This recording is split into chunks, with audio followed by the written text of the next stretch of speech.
What's good? What's good? This is the Broke Genius. I am back at it again with video that I had to hop on and talk about um basically, Ice Cube is being thrown in the muck, in the mud for his political uh willings and dealings with now, as it states, both parties, but initially he was dealing with the Trump administration, trying to get, basically something for the black people. And, pretty much that angered a lot of people of the like. I'm not gonna mention who it angered, but I'll just address overall that I'll just get right into it. Pretty much people don't like, let's just say overall, even black people, they don't expect you to be wealthy. Okay, that's why unless you are famous, even in some cases, if you are famous and you actually go like shopping at some type of store or something, they're looking at you like you're going to steal. Because basically they don't. The overall society does not expect you to actually have any money. And as in all actuality, as I laid out the statistics, a lot of black people don't have money. Okay, they just kind of showboat and pretend like they do, but they actually really, on average, we don't really have that much wealth. I mean, $3,000 average wealth is collectively. Okay, just on average, and even of the $1 trillion or 1.1 plus trillion dollars of net worth, or just overall wealth, as far as collectively, most black people don't have a good chunk of that. Most of that 1.1 plus trillion dollars is wealthy blacks and rich blacks that have that money. The average black folk that just pretty much live just a quote unquote middle class life, where they just basically make like between 50,000 plus a year. They they're not collectively contributing to that 1 trillion dollars, a big chunk of it. It's a very small portion. Probably I would say 10% of that, of the people, the richest blacks, the elite blacks, make up that 1 plus trillion dollars.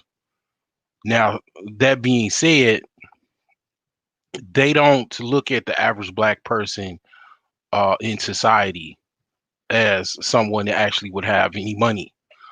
And if you get out of your car, even if you have a fancy car or quote unquote, let's just call it a exotic car. If you just basically just dressing normal, you don't have a suit and tie on, you basically, even if you even some cases have a suit and tie on, just by the basis of your skin color, you are looked at as you probably most likely don't even have any money. If you think that I'm lying to you, go walk into a dealership. A lot of dealerships, they don't even want to even talk to you, because they assume through trial and error, many instances, that you have bad credit. You can't even get a car loan. You can't even get a subprime loan, because even it's some people that have their credit is so bad they can't even get a subprime car loan. Which is hilarious, because why would you even want a subprime loan? But even if you wanted it, you can't get it. So that's because primarily we don't have a lot of businesses. Most black people that have businesses, they're just self-employed. They have no employees, or maybe one or two employees. Most businesses do not, like, I think it's like a percentage of black businesses that actually hire people, it's a very low percentage. It's like less than 20% of black businesses actually hire other people. And I've even taught they've even someone talked about this. I think let me see who talked about this. Let me think about it. It was someone that talked about basically the women businesses, and it's not even just black women, just women. If you break down statistically the businesses themselves, only a oh, it was Green Gorilla. He broke it down. A lot of the even female business owners that have even black female business owners, when you break it down, they're not hiring any other individuals. They basically are hiring they're just self-employed. They're hiring themselves, so um basically you say Marlo Mason, why do you agree with Ice Cube? Well, here's the thing. I'm gonna get to that. I'm gonna definitely get into that, but I'm, pretty much just talking about black elites in general.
So yeah, I lost connection. I'm back now. I probably will get a lot of interruptions because I don't know. Mm, you talk about something divisive, voila, it's all kind of connection issues. But in my case, I've had connection issues. But anyway, like I was saying, you have a couple black swans that basically, while a lot of black people don't have wealth, collective wealth.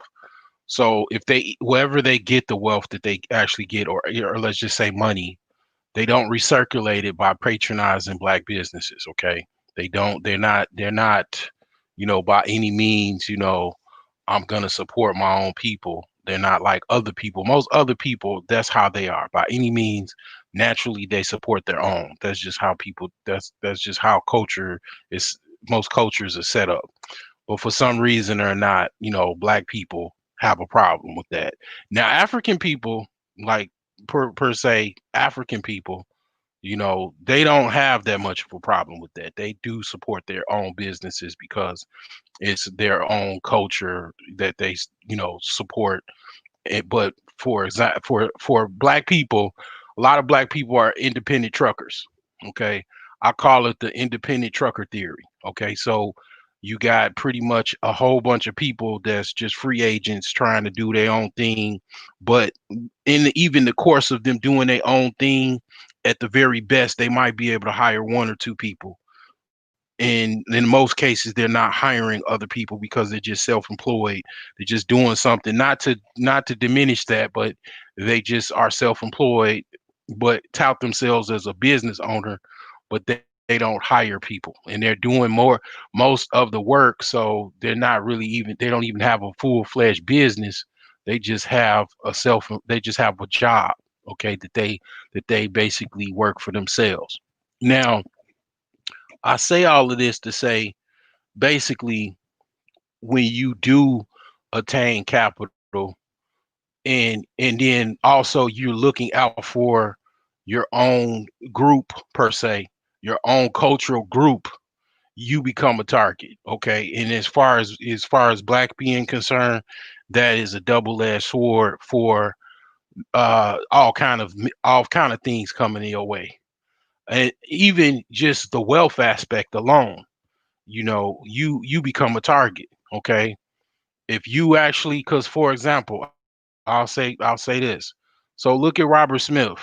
A lot of people didn't even know who he was until he donated that money, until his philanthropic efforts got put on display. A lot of people didn't even know who he was. When he did that, is what I'm talking about. Now he's, being scrutinized by black women. He's being scrutinized for having a white wife and all of this and all of that. And then, he even got the government cooking his books. Okay. So this is what I'm talking about. I mean, when you have someone like, for example, Ice Cube, who I've been following since I was in high school, when he basically just a rapper, you know, and then in movies and whatnot, he pretty much started making more money, making more decisions, and then he started to try to, basically shift the game towards not only himself, but then after he got the bag, after he got all of the wealth that he attained, he trying to look out for his people, he getting shitted on. Okay.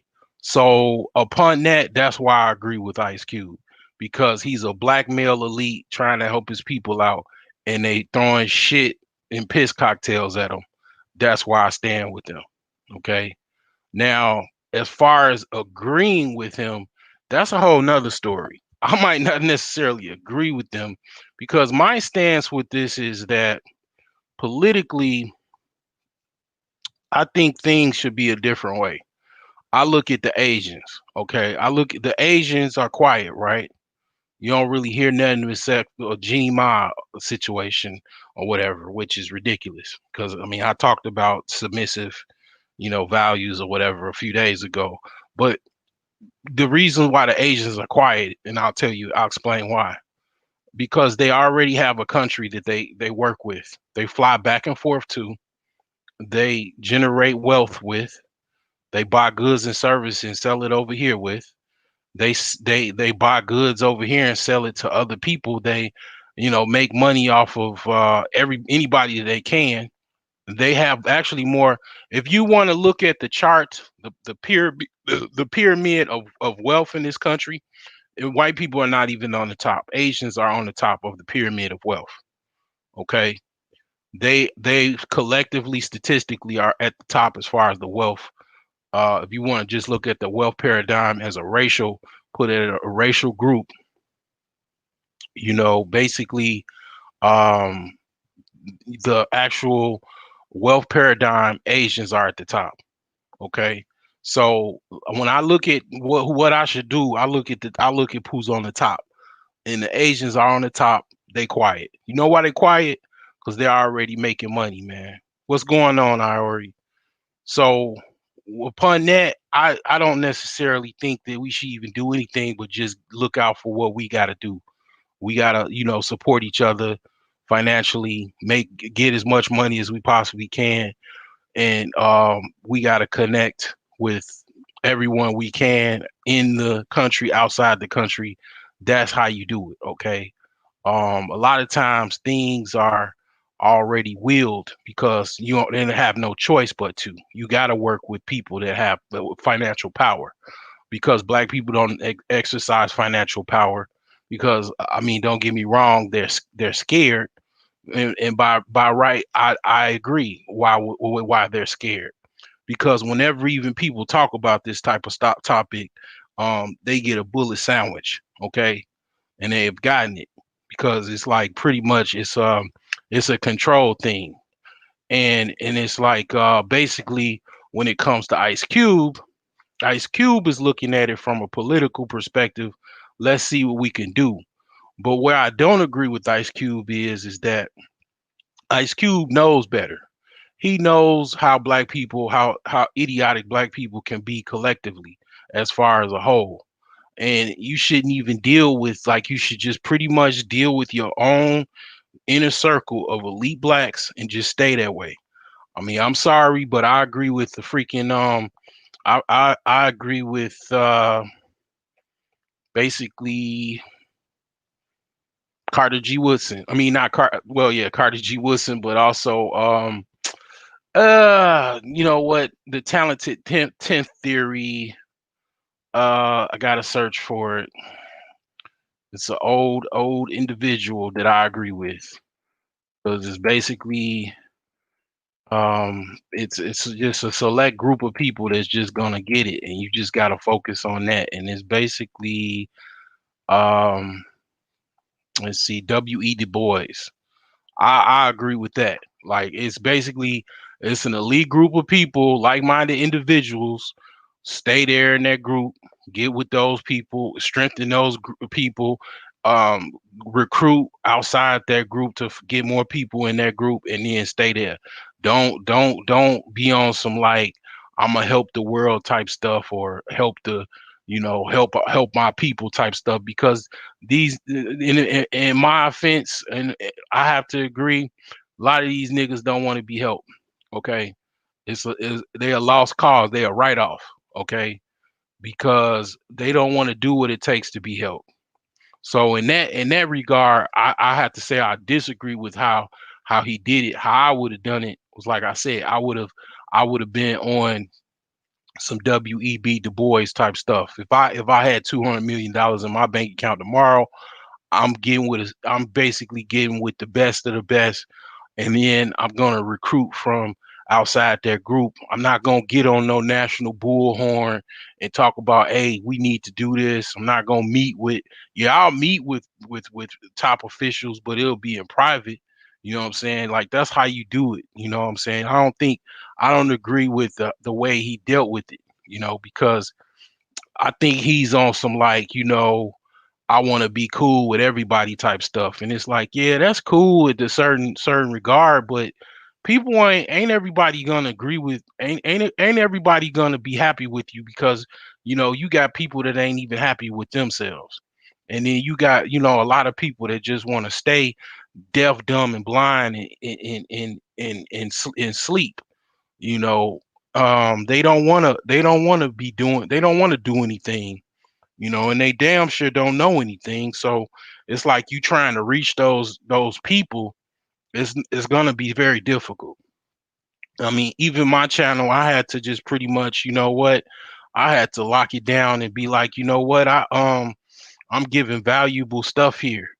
So I lock my channel down and I only, kind of give stuff when I want to, but at the same time, it's like, I'm giving value and everybody just pretty much either not appreciating it or not really doing anything as far as contributing.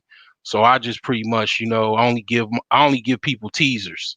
I give you a teaser, just enough to go. If you feel valuable, feel this valuable content, you go to my Patreon and that's it.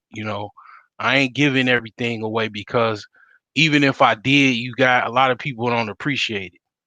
And then it's a disadvantage to me to just do that as well. But I mean, basically, I've been with Ice Cube since the '90s. Okay, so yeah, I mean as far as what he's trying to do as far as helping black people and everything, I agree with that. But at the same time, it's like even if I agree with it, I disagree the fact that the delivery, because that ain't gonna work for black people. You know, black people have a lot of problems that, they don't have it all. You know what I'm saying? So with that type of regard, you got to look at it like, well, you gotta approach it different. But yeah, you got it either one way or the other. Like, if you got money and you reached a certain level, pretty much you're gonna be under attack. And then you start using that same money to help people out that are disadvantaged, that are disenfranchised. You are gonna be a target. Trust and believe. And then if you even try to work out some type of thing, a project or something like that, on a national level or local level, you're gonna become a target. You're gonna become a target of ridicule. You're gonna be, looked down upon as a coon, a sellout, or this, that, and the third. But at the same time, like I say, Ice Cube has been an elite black male since the 90s. Okay. And it's lonely at the top, and I understand it is. I know it is. I already know it's lonely at the top. I'm ready for it. But a lot of people, they don't want to necessarily be lonely at the top. They want to be at the top of the mountain and try to look down at the people, at the ants, the people that look like ants, and try to help them out. But then, those people don't necessarily want to do nothing but just stay ants. So, that's what's going on right now. But I mean, I ain't gonna make this long. Really, I don't really see anybody, here. I'll drop the link. I'll see what's up. Let me see what's going on in the YouTube space or whatever. I don't really know who's live or not, but it's probably, I'm sure, other people. Well, there's not that many people live, so it is what it is. But yeah, I mean, as far as black elites, once you get to that level where you're making over $200,000 a year plus, it's not that many people that's on that level. As far as black people, it's like 1%. People actually think that, you know before this whole high value stuff was talked about, people actually thought that it was just widespread money. It's just money everywhere. Yeah, it is, but they're not hiring you to get a job that makes $100,000. Like, just they're throwing gumballs. Like, it's just, that's not the case. They're not giving out $1 million contracts to just anybody. It's not, this situation, this kind of like, United States of America, on the basically gauge of inequality index, is basically is a very unequal country. I mean, it's more unequal than some third world countries. So this is like, basically what I'm saying is that it's a selective group of people that have long politicked their way into laws and certain aspects of just policy, to make it where basically you got to go through hoops and a lot of red tapes to actually make a living. Like in my state of Illinois right now. So you got one billionaire as a Republican, okay, Bruce Rauner, that got out of office, and then a Democrat came rolling in, okay. Soon as the first year of him being in office, what does he do? He signs a bill where you can't wholesale real estate in Illinois anymore. So what does that do for somebody like myself that actually, was trying to do better, trying to get his life in order, and actually try to look at avenues to make a living for himself, try to make extra money, and so on and so forth. What does that do? It closes me off, and now I have to move to another state to actually do that, or have to go to another state to wholesale because they pass a law with his, basically agenda or whatever. Where I mean, yeah, I'm cool with the whole weed thing, like being weed being legal. That is a win as far as I'm concerned. But the whole, it's against the law to be a wholesaler or to get a fee for an assignment of a real estate transaction. I have a huge problem with that. That really impacts someone like myself. Okay, because you're saying you have to get a broker's license to actually sell real estate or make a transactional profit from a real estate transaction. I got a huge problem with that, and that's what I mean. Like, I mean, politics is concerned. I'm not either one side. I'm, basically just pretty much just I vote for pretty much whoever is doing the best thing for has a history for doing the best thing for his constituents and so on and so forth. But I gotta just say that I gotta call it out on a personal level.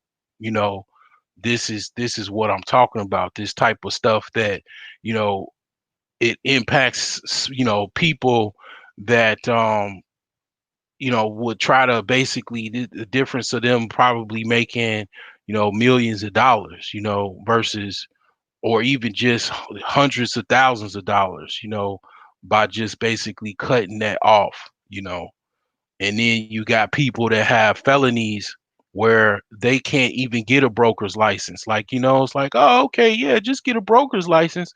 Well, here's the thing. I don't know about other states, but in Illinois, even if you wrote a bad check, they will take your broker's license from you. Okay. So what am I talking about? Where am I going with this? Well, where I'm going with this is that, basically, just because one particular party does something for you doesn't mean that they gonna be in your best interest all the time. Like I said, as soon as this guy comes in office, he's the tale of two billionaires. One billionaire being Republican, another billionaire being a Democrat. Democratic governor comes in, totally shits on my lifestyle. Basically, any ambitions that I had to be a wholesaler in Illinois, it just goes to the shits because of a law that's being passed. So, I mean, here's the thing. Like I said, that doesn't necessarily take me all the way out of the market because it's ways that you can wholesale without actually, um, where anybody can't say anything to you. It's called capital. As long as you're able to get the capital, you could just pretty much be your own wholesaler. But it's like this. Once you are on that elite status and you have the ability to use your capital to make changes and impact, you're gonna be scrutinized. And when you start taking it from like just your own wealth to like going into politics with it, you will seriously be scrutinized. And that's just what happened with Ice Cube. He's talking with quote unquote the enemy, so he's looked at as the enemy. Okay, so I mean, hey, like I said, the way I would have dealt with things is a little bit different, but I'm not Ice Cube. But I still stand with the brother because he wanted to actually do something. Ice Cube has always been, talking about, even in his rap songs, he's been talking about, how the system is, screwing black people, screwing black men. It's just it just goes without saying. So the man, they were trying to cancel him or whatever, but he's uncancelable. He's not able to be canceled because he's done too much. And he, pretty much is done more than anybody that's trying to scrutinize him has ever done. What's going on, Iori? What's up, bro? You started talking about Asian people, and I saw the bat sign, so I showed up. Oh yeah, yeah, yeah, man. I mean, What's going I on, I bro? I I I follow the Asians, man, because the Asians are winning. Okay, I follow, like when I play chess. You know who I follow? I follow the number one chess player. I study him. It's like, when I was playing basketball really heavily, I was studying MJ, and MJ kind of like retired. I started looking at Kobe. You know what I'm saying? I look at the best, man, so I could try to be close to the best. You know what I'm saying? I mean, it is what it is, man. You know, black people. But here's the thing, like, I look at black people, or let's just say the African gene. The African gene has been everywhere on the planet. Okay, so that Eve that walked out of Africa is a Homo sapien. Her offspring has went all over the planet. Sure. I know quite a bit about anthropology as well, and India, the Indus Kush, land structure is been it was it one time it was connected to Africa because the Sure. whole world was connected. That's why these people, I can't really, talk to, I can't go on everybody's panel because You're people that I think you're that's talking very, you're yeah, talking about the concept of Pangea, right? yeah, Yeah. exactly, Yeah. exactly, Mhm. right. So you had at one time are one's just straight landmass. And I think that's why people actually talk about, they think that the world is flat, the flat earthers, because I Sure. think they get that confused, maybe in my theory, like with Pangea, because yeah, Pangea is pretty much where everything, you have this like puzzle, right? Where you have today, where everything, um, Europe is here, and Asia's over here and is connected to Europe, and the North America's over there. At one time, the whole world was connected. Okay, so you had people just walking around and living their life, and making babies and everything, and then even before that, I mean, um, you know, now Europeans are pretty much dominant. They're the dominant group right now. I mean, it is what it is. But at one time or another, thousands of years ago, uh, you quote unquote African or black people were the dominant group at one time too. So they would, like the Egyptians during the time of the ancient Egyptians. I mean, Africans were going all over the world, and they were basically already all over the world because thousands of years. It's just people have been traveling, and you know if they like a place, just like now, if they like a place, they just stay there, and then they start whole families, generations, and stuff like that. So I mean, yeah, I mean, I study yoga. I Sure. I know how to make. I just the last few years I started making Indian food. I Uh, make like, huh? what? No, I just said, oh shit. What you make, bro? I like chicken masala, Okay, so I I I make got. that. I see you, bro. I see you. You'll Yeah. fit right in, man. Yeah, I mean, hey man, Right here's the funny thing. I mean, it's offensive to some Indians, but not really. But I have never offended, and I brought this discussion up before, but I don't. I look at Indian women or just Indian people in general. I look at them like just like black people Yeah, I because mean, they look just like yeah. I got a cousin. I got a cousin that he if you put him with a white dude, you would like from far away, you wouldn't know the difference too much. Sure. Other than okay, maybe all right, you know your cousin, but I mean, he looks like I seen white dudes that be like, damn, why is this white dude reminding me of my cousin? Now I want to call my cousin because I saw this white dude. Yeah.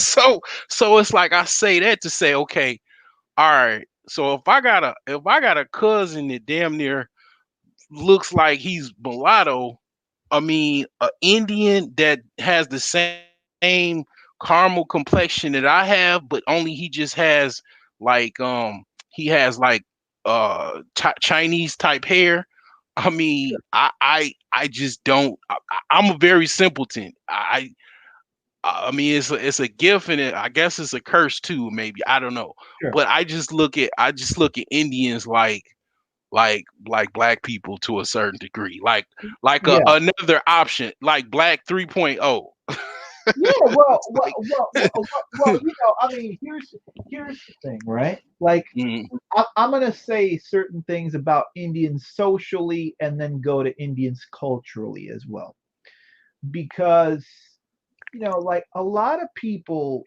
I was talking to a buddy of mine. His name's Terrence. mm, His name's Terrence Bell.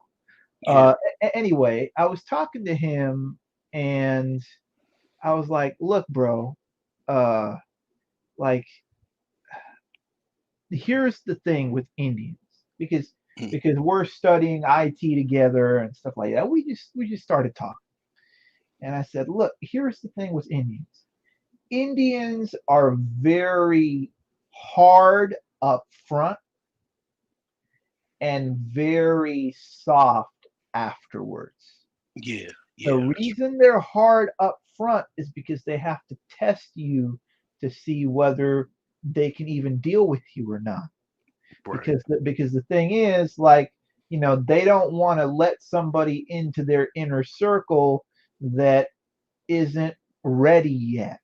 yeah, And technically what that means is, okay, they'll be harsher up mm, front, but mm, once you come to them with an agenda, with some documentation, with like an attitude about, hey, let's get the work done, hmm, and they'll test you on it. yeah. So Because it's just funny you say that because like here's the thing, right? sure, So his it's funny you say that because like so I I've been working in IT for at least 15 years now. okay, And IT is like you got look at it like martial arts. sure, So with and I've studied martial arts too. we Okay. got people all up in there, bro, but Yeah. continue. Yeah. So the thing is like with martial arts, I was studying jujitsu for almost 3 years, right? Sure, So with jujitsu, we were getting in depth with it. That's why like the nameless protagonist, he doesn't really notice because I didn't really like a lot of the channels that he was on. They were talking about other issues and stuff like that. I really never really got a chance to really chop it up with him personally, and I think he kind of felt like kind of slighted because I was on a channel with him, and I was talking about my beta, and alpha theory or whatever, and sure, and things kind of got divisive. But the thing is that I did study jujitsu for like 3 years. Nameless, I think he studied martial arts. I don't really know what, but he studied since he was a child. Okay, so um with jujitsu, it was very very much Japanese centric. So when I walked in my dojo, say us, and then sure, we would be listening to Japanese harmonic sounds or whatever, sure, all throughout our sparring and whatnot. And we were even before I got out of the dojo and everything, we were talking about taking a trip to Japan. I've sure, already even been to Japan because sure, I was in the Navy, and Japan is very very beautiful. sure, Now, um, you know, I say all of that to say with IT, look at IT like I look at IT like martial arts a little bit. So I've been in IT for over 15 years. I'm the best as far as in my career right now, my job right now, I would be considered a senior IT support professional. Sure, So I'm like pretty much an elite IT professional. So with that, I got Indians hiring me because Indians pretty much on the staffing side of IT or human resource side of IT, they sure, are very dominant as far as in all aspects of IT. sure. So when you got Indians hiring you, and I actually work for an Indian company. I ain't gonna say who because I ain't trying to And no, find that's cool, nobody to bro. research No, my yeah, no, ass. shout out to that. Yeah, look, Yeah, look. Here's the thing with Indians and IT. yeah, Uh, Indians, Indians. A lot of Indians that I know that are in IT that I know personally. A yeah, lot of them are middle managers to upper managers. So right. that technically means when it comes to filling out projects, they basically tell HR, hey, like, this is what we need. This is who you go get. We need to fill these spots to to Mm, figure out the project. The yeah. other thing is a lot of times They not HR it, and they not vouching for you. I had to get that job. You know how I got my job that I got? go I ahead. got it through another project. I had to work another project a year or two ago, or actually a year before, a year prior, and I had to be vetted because from the guy that I replaced, he had to tell his guys or whatever, his contacts, this guy I work with him. You already know. Remember that projects, though a couple of those projects we did a year ago? This Hmm. was the guy that helped me with that project. Yes, I had to do that to prove myself before I even was even considered. So sure, yeah, you are right. sure. They're Yeah, not just gonna take anybody off the yeah, street. yeah, yeah. Because so here's the thing. Once you get vetted like that and you show up for a year with no issues, you in, bro.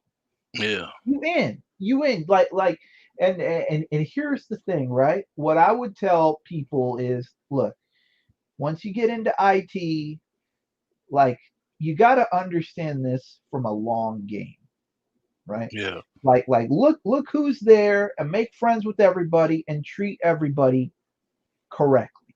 Hmm. Because that's the first step. You show up to work, well, it's just like anything else, right? Right. But the thing is, I was telling my buddy to kind of go with what you were saying. It's like, yeah, Indians are very front loaded in their vetting process. Once you get through and once they know what your intentions are, bro, you got everything. Like you can basically call somebody who's Indian for for like recipes, and Hmm. they're like, yeah, what are you trying to make? Oh, Hmm. I'm just trying to make chicken tikka masala. Oh, well, this is what you do. You do one, two, three, cut the chicken like this. You use garam masala. Like they'll tell you everything. Yeah. Yeah. They'll Yeah. tell you everything. Yeah. And a lot of times, the issue is that people don't really understand how to move and shake with Indians the right way. Yeah. Yeah. Because the way I look at it is you deal with all kinds of people, right? Yeah. Like you deal with black people, Chinese people, Japanese people, Indian people, like Mexican people, Latino people. You got to Yeah. know how to move and shake the right way with Yeah. the particular person. Yeah. If if you can do that, bro, Hmm. ain't gonna be no problem Right. Yeah. with nobody. The Right.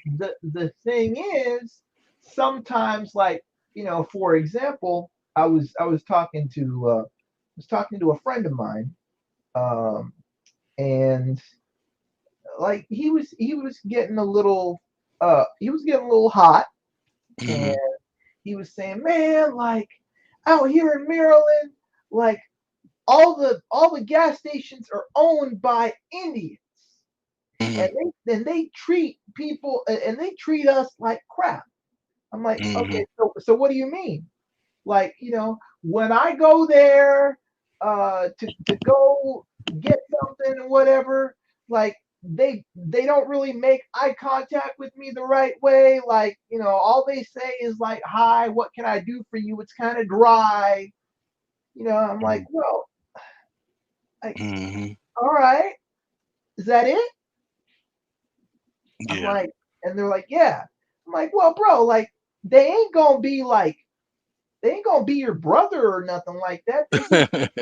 They just they just like that, man. Yeah. They don't know you from a can of paint, so they can't Right. identify with you. They just Yeah. try to find out what you want so they can help you. Like, it's Right. like Yeah. they really They not like magical. that. Like, I used to like when I used to like really be like into like race stuff or like research and stuff on Yeah, a yeah, race. I used to hear somebody say like, I mean, they just white people. They ain't got wings and could just be like, after they yeah, done talking to you, they just spread their wings and then they just jump up and just fly away.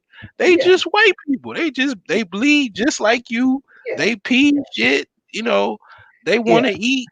They get hungry. I mean, they just people. Like, yeah, yeah, just talking about them like they just some magical, like malevolent being is like, yeah, it's yeah, just be looking into it too much. But I mean, yeah. yeah, I And basically, I was like, bro, well, do you go there often?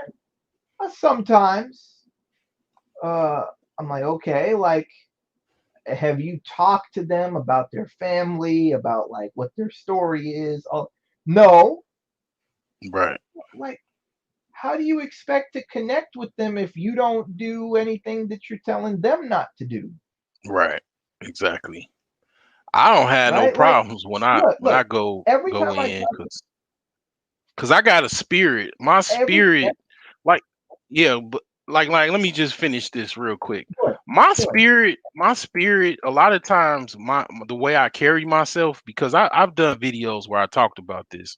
Like, I'm high class already as far as without the money, as far as like my the way I carry myself, Sure, my education, my self education.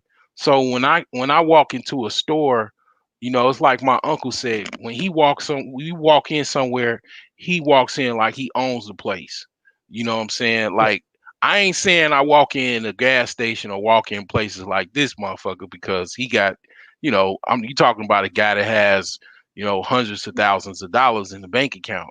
yeah, I don't have that, but I walk into the place where, I'm somebody. I'm like, I know that I'm, I'm an elite type of guy. I just don't necessarily have the money yet. But I say that to say I don't have no issues when I walk into a place like that because a lot of places because of where I carry myself. Even with the police, I don't sure, have no problems with the police because of the way I carry myself. Like, I carry myself the way I talk. I mean, to be honest, is no offense to Officer Charles. Shit, I was in the Navy, so I look at police officers as like high paid, high price security guards. sure. So By the way, I have an elitist shout mindset. out So shout yeah, out to Uncle Chuck, but yeah, a shout out to Uncle Charles, man. He puts out fire content. He does what he got to do. Shout yeah, out to him. Yeah, yeah. go ahead. But yeah, you were saying something. I just had Yeah, I don't have any problems with them basic, because yeah. basically what I was saying is like, here's the thing. If you want to have a proper like relationship with somebody, you know, you got to sit out here and put out a genuine effort, Mm, right? So like, I learned Spanish or started learning Spanish. mm, I'm not saying I'm good at it, but I took it in high school and college. Mhm. And during that time, I was okay at it. It degraded, so it's a use it or lose it kind of thing.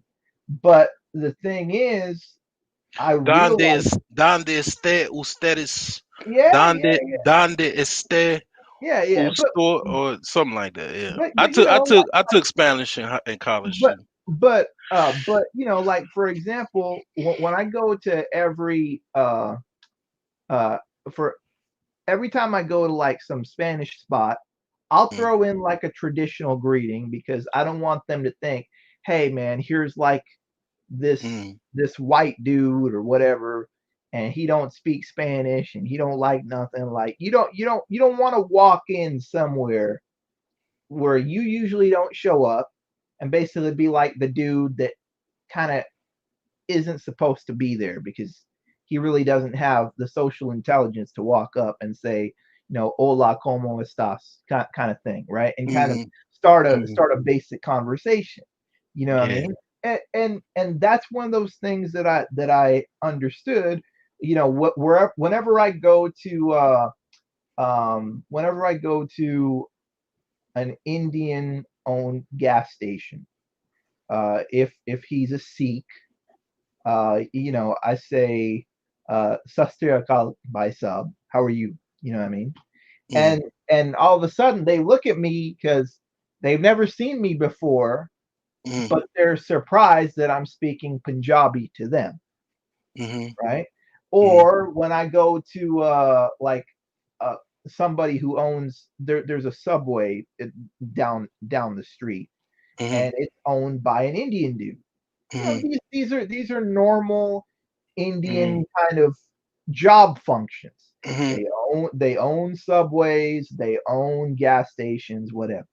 Right? mhm, So the first thing I said from him is, you know, at first we were talking in Hindi and then we talked in English.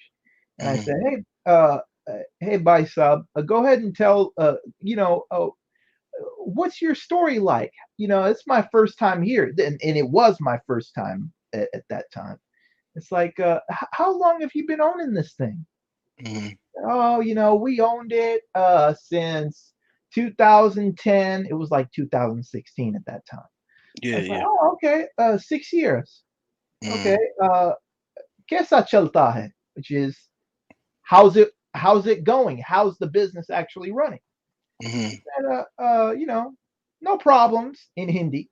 You know, mhm, and basically he said, like it pays the bills, mhm, and I'm able to give my family a decent life, and technically, my sons help me from time to time.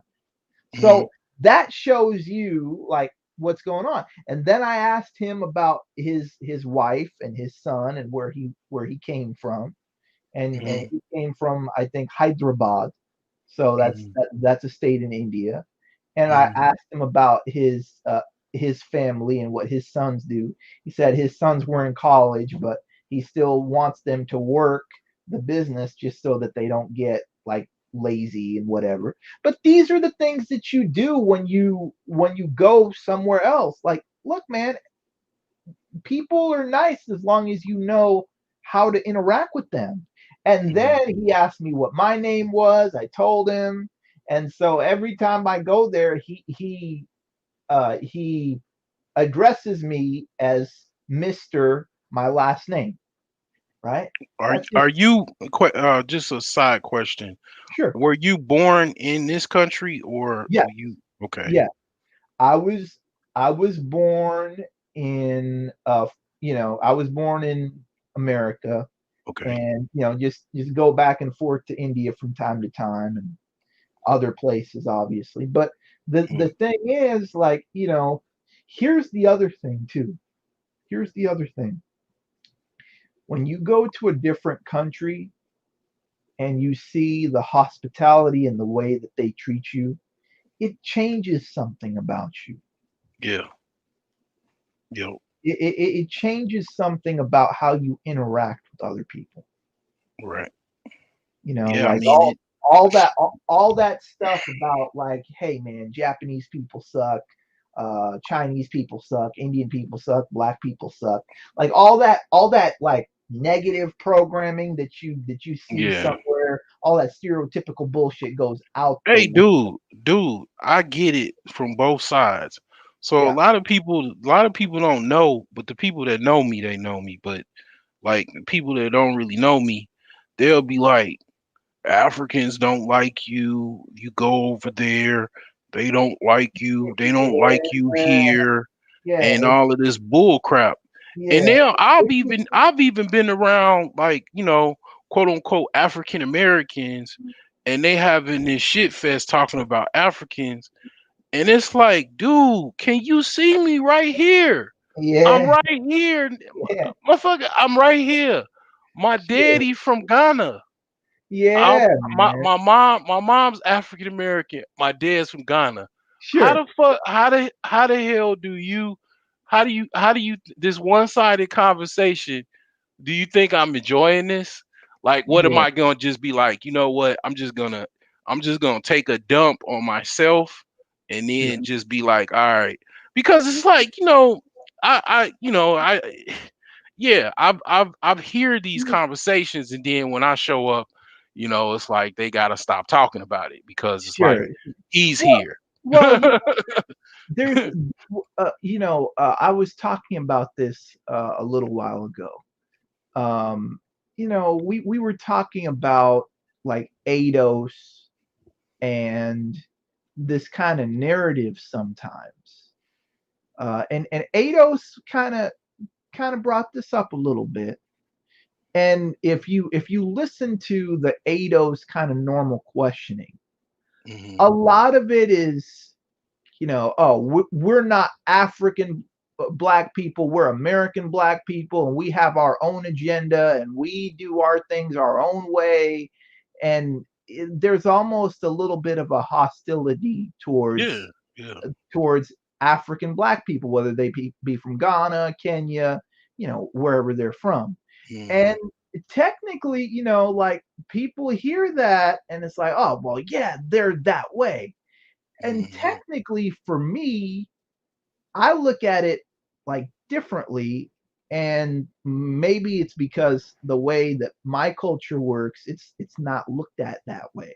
Hmm. Like if I go to Hyderabad or Bangalore or whatever, like I'm not gonna not like mess with people that are from here because I'm like you know I'm from America.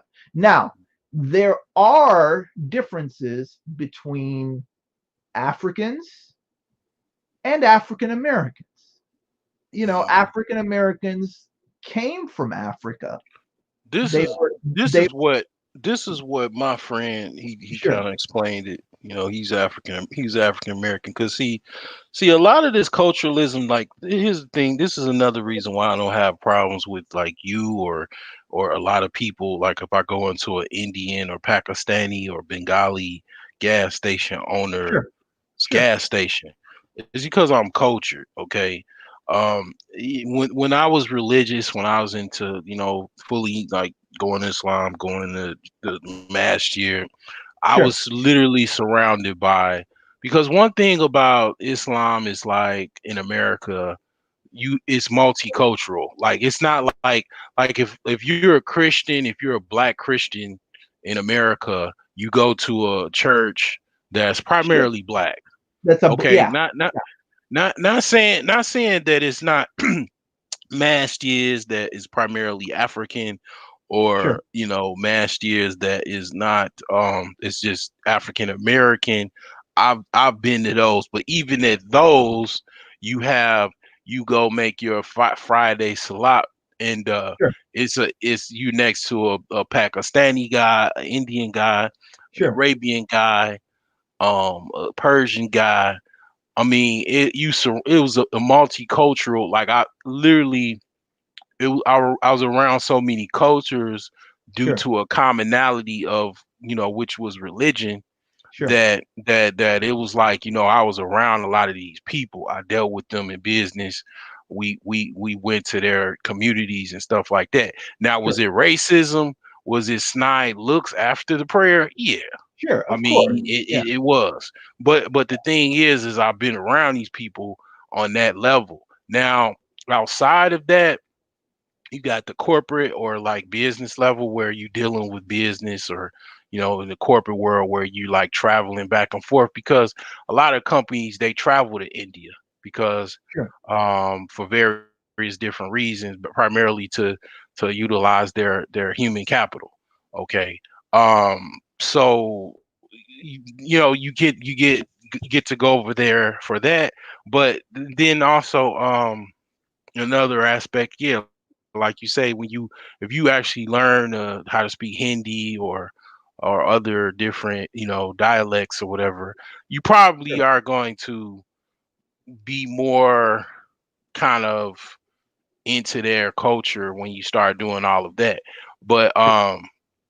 yeah, I mean, a lot of people are not cultured because, like I say, the whole like Christian thing, like a lot of black Christians, they might go to a white church and that's it, but it's Sure. not. Sure. They not Yeah. around They're Indians. They they're not. They isolated. Uh, yeah, like they're isolated. So they not even. They might have one or two Africans that might join their congregation, but that's about it. So they isolated in this island. I never been through that because my father, he was Muslim, and he was around a lot of he drove a cab, so Sure. he was around a lot of people.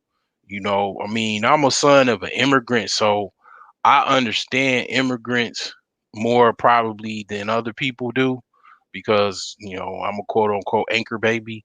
But Sure. I mean, the thing is like a lot of people just they kind of don't, and then they never travel. So Sure. how can they actually get out of that isolated type of mindset when it comes to other cultures?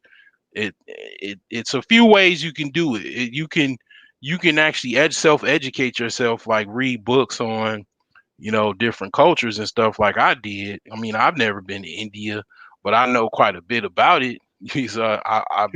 I've studied, and I work around a lot of Indians. I've been actually, when I was younger, I used to work at a convenience store. It was owned by Indians. I mean, you know, Sure. I didn't get paid that much, but I mean, right now I do. Sure. Sure. Well, I mean, Same Indians, but yeah. I mean, actually different, but Yeah. I'm getting way more. It's a different segment, but Yeah. the point that I was making is I've always been somebody, and I will continue to be this way. Mm, Uh, I don't like people sitting in their corners. yeah. I don't like that Yeah. because technically, like I'm not black. So technically, if we were supposed to go ahead and use the uh, the traditional definitions of who we're supposed to quote unquote hang with by Hmm. those kind of ADOS terminologies, Hmm. I'm not supposed to be cool with uh, Uncle Chuck, and Hmm.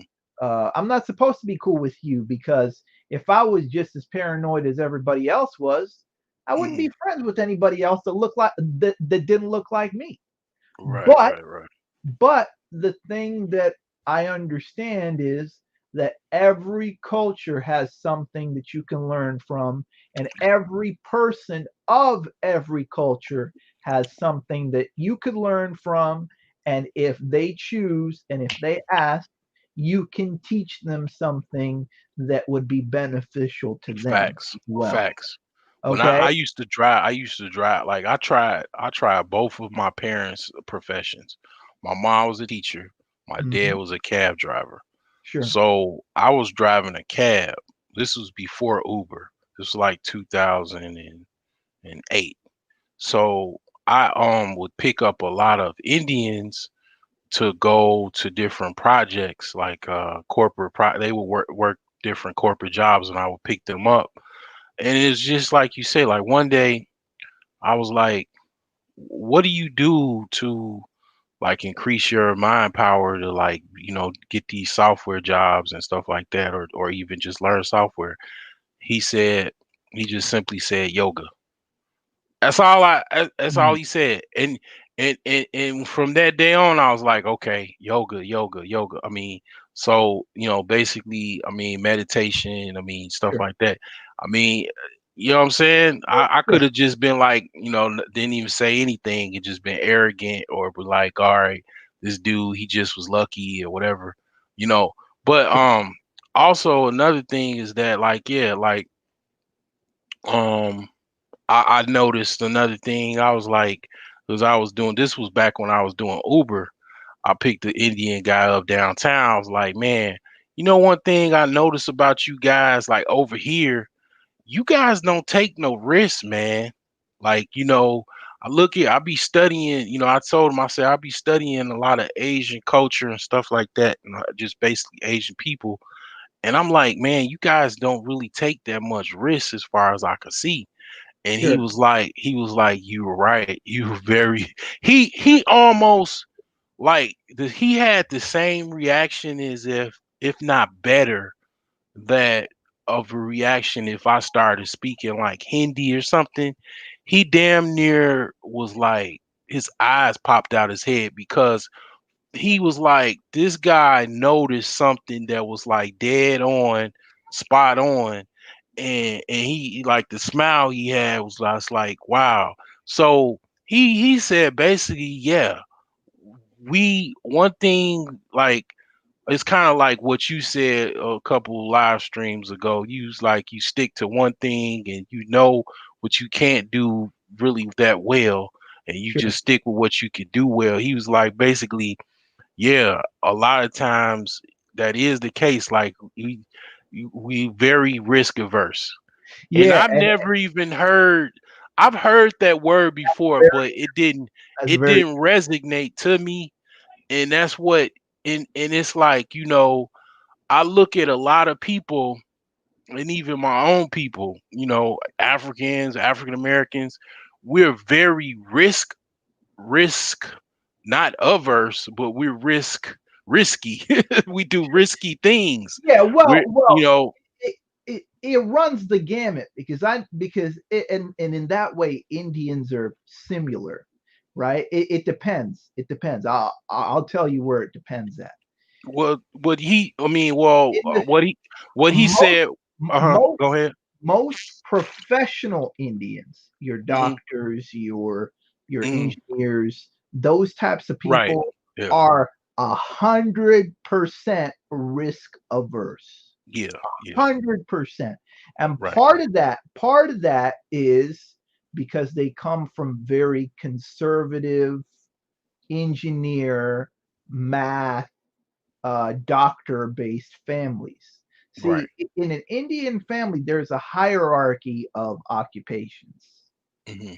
So, like, all of a sudden, if a dude wants to be like, we're not going to say basketball, we'll say cricket because they play cricket there. Yeah. If a dude wants to be a cricket player and his dad works at like HP and he's like an engineer, his dad is going to shit all over his son so that he can at least have what he had, Yeah. right? and Right. and and what ends up happening is those kids kind of grow up saying, okay, like, this is what I can do because this is the only thing I get support in doing, Hmm. right? So so it's so it's one of those things where it happens that way. Yeah. Yeah. It's one of those things where it happens that way. However, on the other side, the guys that don't get supported and they don't really feel like doing what their parents tell them to do, Hmm. they're 100% risk. They'll they'll go and like do all kind of weird stuff, like sell soap on the street or something like that, because Hmm. they have that hustler mentality where it's Yeah. like, yo man, Yeah. I gotta go get this whatever, doing this at the bazaar, doing whatever. So Hmm. it just depends. The Hmm. Indians you see for the most part are the ones that come to America. Now, Yeah. when you come to America, most of the time you have to come to America based on a skill based visa because we Mhm. don't have the type of visa policies that Mexico has or any of those other countries have. So the Mhm. only way to come here is to actually be a programmer, a coder, an engineer, a doctor, etc. Because Mhm. that's how you get out, Yeah, right? that's true. That's So true. so like that's one thing. Indians, for the most part, the professional ones are very, very, very risk averse, Mhm. right? Yeah. But if you go to some place in India where, like, dude's got to hustle to basically bring food to the table, he's doing Mhm. the same type of stuff that, like, everybody else is doing because he has to. So it Yeah. it, it depends. That, Right. but from an American perspective, that's very true. But You know, even like, okay, let's take two. Let's like just bring up two different types of Indians, right? So mhm. you got the Indians that's just shop owners, the shop owner Indians, Sure, and sure, then corporate professional Indians. So sure. yeah, the gentleman that I was talking to that was in the Uber was definitely more. He was the corporate professional Indian. Yeah, yeah, Yeah. yeah. It's the demarcation between the Mhm. blue collar Indian and the white collar Indian. Yeah. You know, S- the blue mhm, collar Indian is out there like doing mhm. the dirty work. You know, Yeah. like, Yeah. yeah, that's just But that's just even how it's even wired. let's just call the shop owners blue collar and the professionals white collar. Okay. Sure, So even the blue collar Indians, they are risk averse to the extent that they just kind of work a system and they work that system. They don't divert from that system.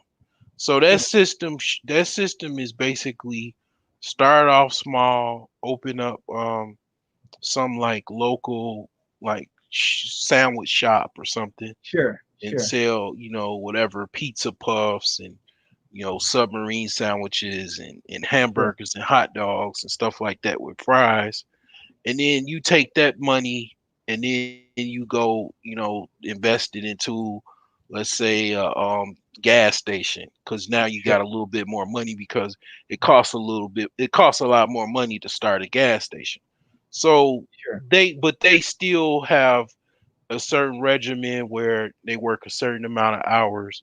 They might have a person that helps them out that they hire, it might be a cousin, family member, friend, whatever, that sure, helps them out. But they're opening that store at a certain time. They're there all day. Um, they don't take any risk as far as, you know, diverting from that system. They run sure, because they have a certain system. Even if they're self-employed, they still run that same system, and they don't change it by doing anything that would be risky. They just run that same, like, system or whatever. And then if they get tired, they'll pass it on to their son or whatever, their sons and whatnot. But Here, they're not here's necessarily. Yeah. Go here's ahead. here's how the blue collar guys work. Okay. The guys that are working the blue collar jobs, a lot of times they're kind of upper age to middle age. So let's say 35 plus, right? Like, Yeah. you Yeah. can tell that. You can tell that. So Yeah. for them, they look at it like, look, man, I'm 35, 40, like, I ain't gonna be no engineer. Yeah. But don't get it twisted. They see the money that these Silicon Valley dudes are making. So Yeah. what they tell their kids is like, hey man, go take that coding class at school. Yeah. Go take that engineering. Go deal with that engineering stuff.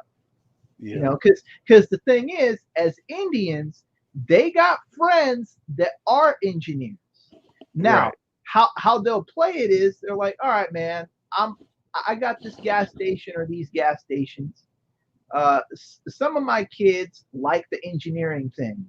So if Mhm. they want to do the engineering thing, I'm gonna let them do it. Some Mhm. of my some of my guys, some of my kids are basically like, get your hands dirty type kids. Mhm. So what we gonna do is we gonna divert.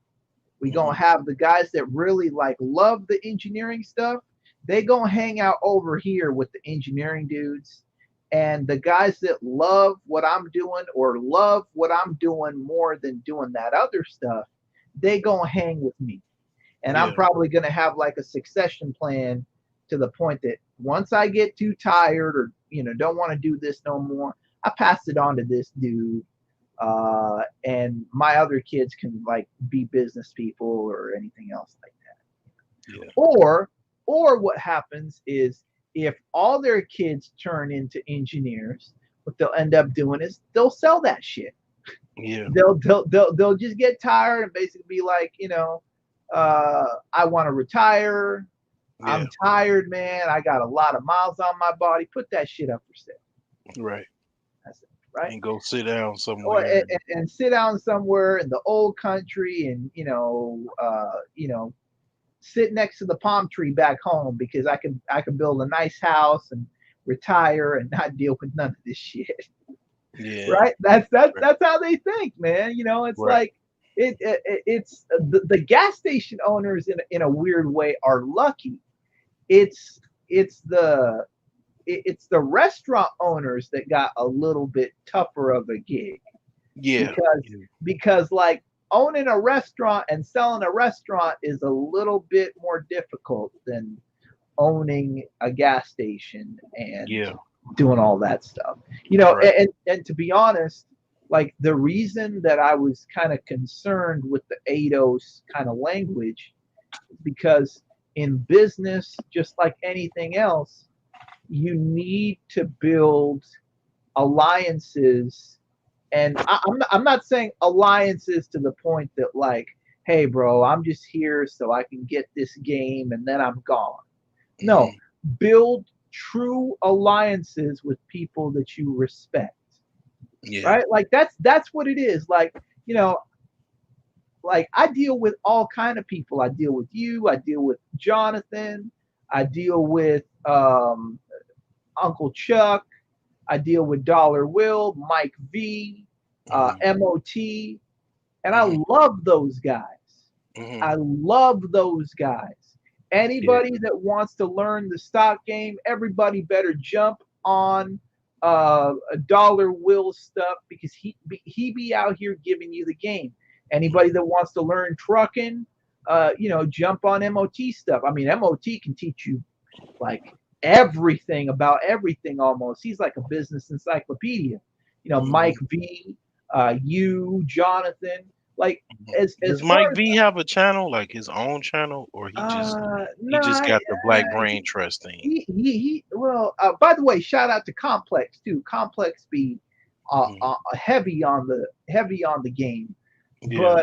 but yeah, like see, I never looked at it like I want to be the one that people look at. I want all of us to be looked at because we all Yeah. come at things our own way. The way we speaks to different people, and we could all shine together, man. Mhm.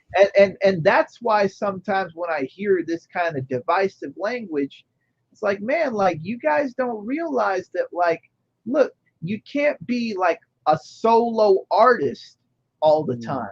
Yeah, Like that's what I said. Like, I mean, you sometimes got you. sometimes you need a band, man. You need a bass Yeah. player, you need a guitar player, you need a See. drummer, you need a down ass vocalist, you need a down ass keyboarder. Y'all can win together. Yeah, that's what I was saying. Cause you got a lot of people that I call them independent truckers. You got everybody want to be independent, but yeah, that's cool if everybody's self-employed or whatever, and they got their own little self-employment thing going. All right, but what is that doing for somebody else? I mean, you're not hiring people, and then you stressing yourself out as a person that was self-employed, that is even self-employed now. it is very stressful to actually do the actual work yourself, to coordinate and actually, actually you are the person that actually has to do everything.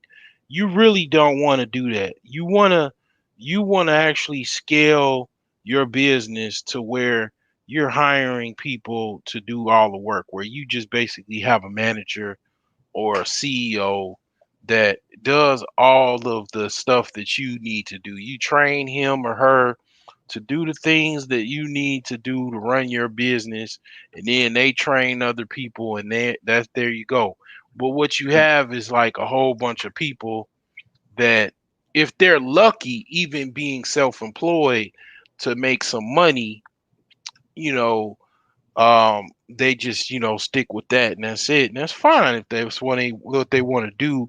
But you just got so many people doing it and not hiring people, and it's not helping people, and it's not creating any wealth.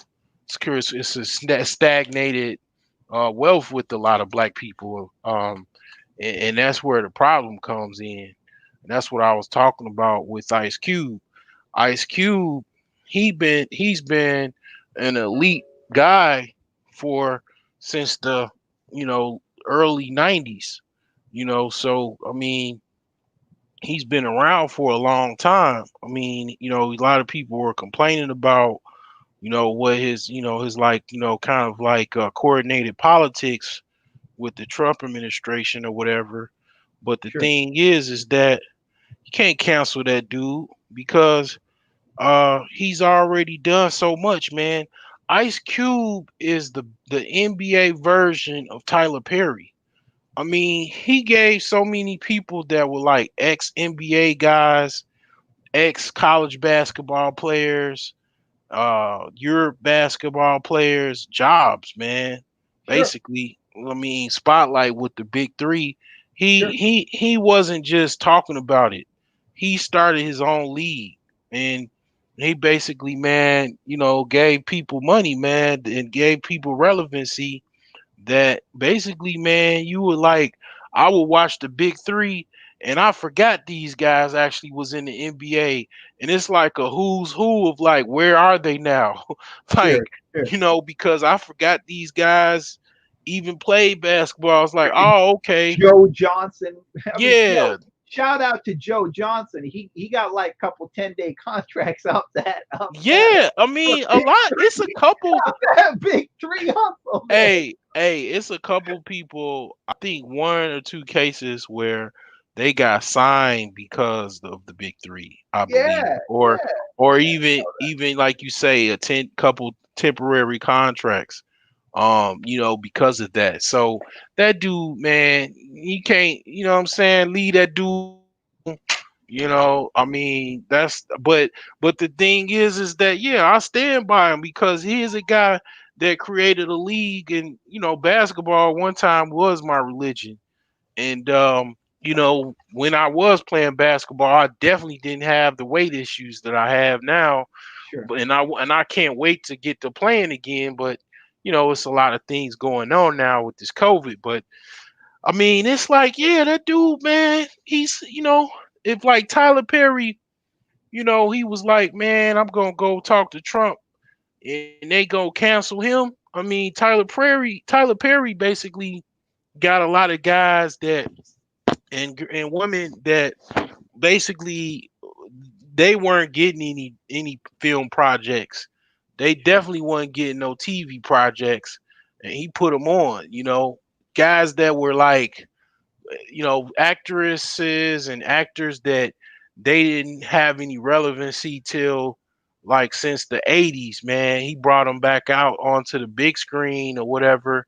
This is what I'm talking about with, this actual, businessman or business women that actually are helping their people, you know, quote unquote, show your work. You gotta look at the overall picture. It's like for example, I talked about this before. I talked about this with I don't know what live I actually was talking about this, but it's like a lot of times what black people do, they will do they will agree on 99% of things about something, okay? But then they'll disagree on one thing. And that's enough to get them to like stop talking to each other, to actually stop dealing with each other, to not even go into business. But you got some people, some businessmen or organizations or whatever, they can agree on one thing, and that's enough for them to see things through and see eye to eye to get stuff done. And we got a real bad problem with that, because it's like we want perfection, and it's like perfection is definitely not needed most of the time. If you can get there, great, but it's not needed. Everything doesn't have to be perfect all the time. Okay. So So it so yeah. so I'm gonna say something for a second. Uh, and and the people that are business minded understand this in the black community, and there are hundreds of business minded people. And to be honest, those are the people that we should be focused on. Those are the people that we should give respect for. Those are the people inside of the community, from my perspective, that hold the community up. Okay.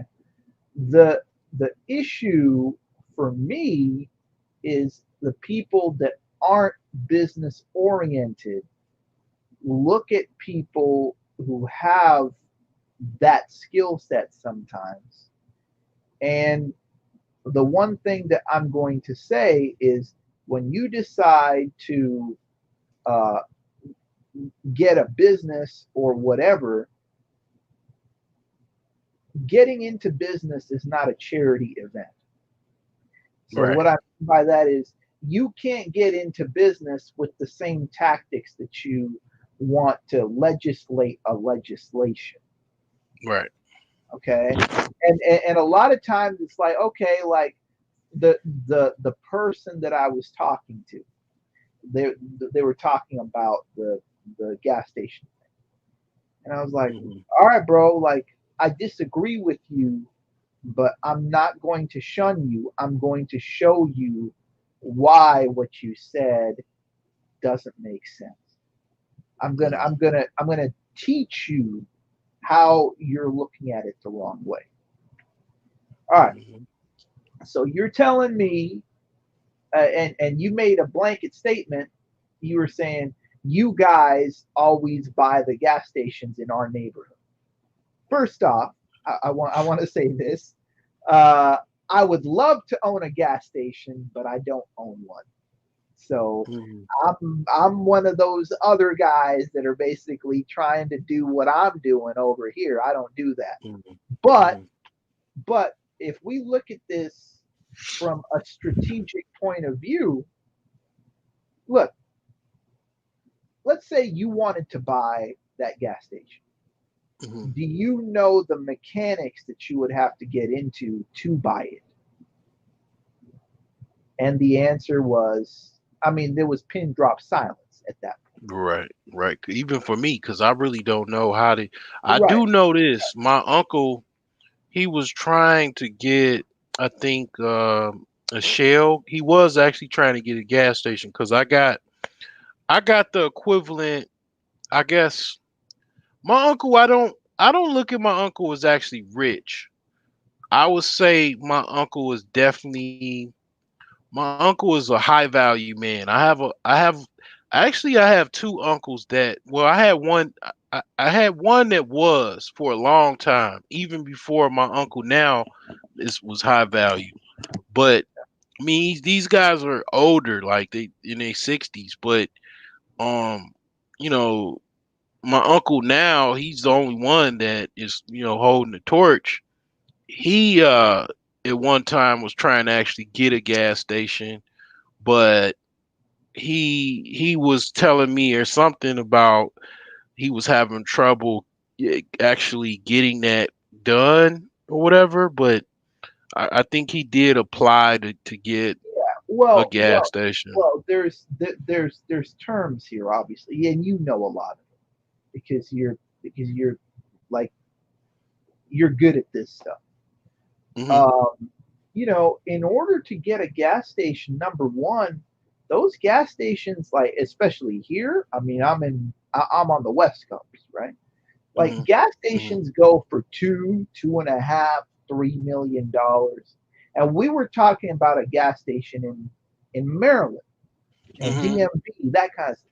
Those Mhm. those gas those gas stations are not priced at the same amount as, let's say, a gas station in Macon, Georgia, or Mhm. something like that, right? There's land costs, so based on the land cost and based on Mhm. a couple different factors, you Mhm. know, you're the amount the price to earnings multiple that you Mhm. pay in Maryland or Gaithersburg or San Diego or Santa Ana is going to be a lot different than you buying that gas station in Anderson, Indiana, Mhm. right?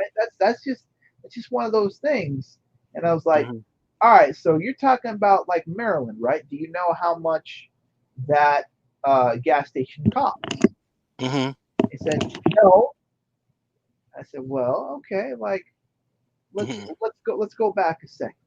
That gas station probably cost anywhere from $2 to $3 million. Right. You need that kind of funding, or you need access to credit and you need loans to actually make that happen. Right. Okay, Right. so if you want to do that, that's what you need. They're not Here's the thing right. about gas stations. Yeah, I don't think that I think what you're talking about is definitely correct. What you're talking about is something that I do know about as far as the numbers about how much the cost of actually getting the entry cost of getting a gas station.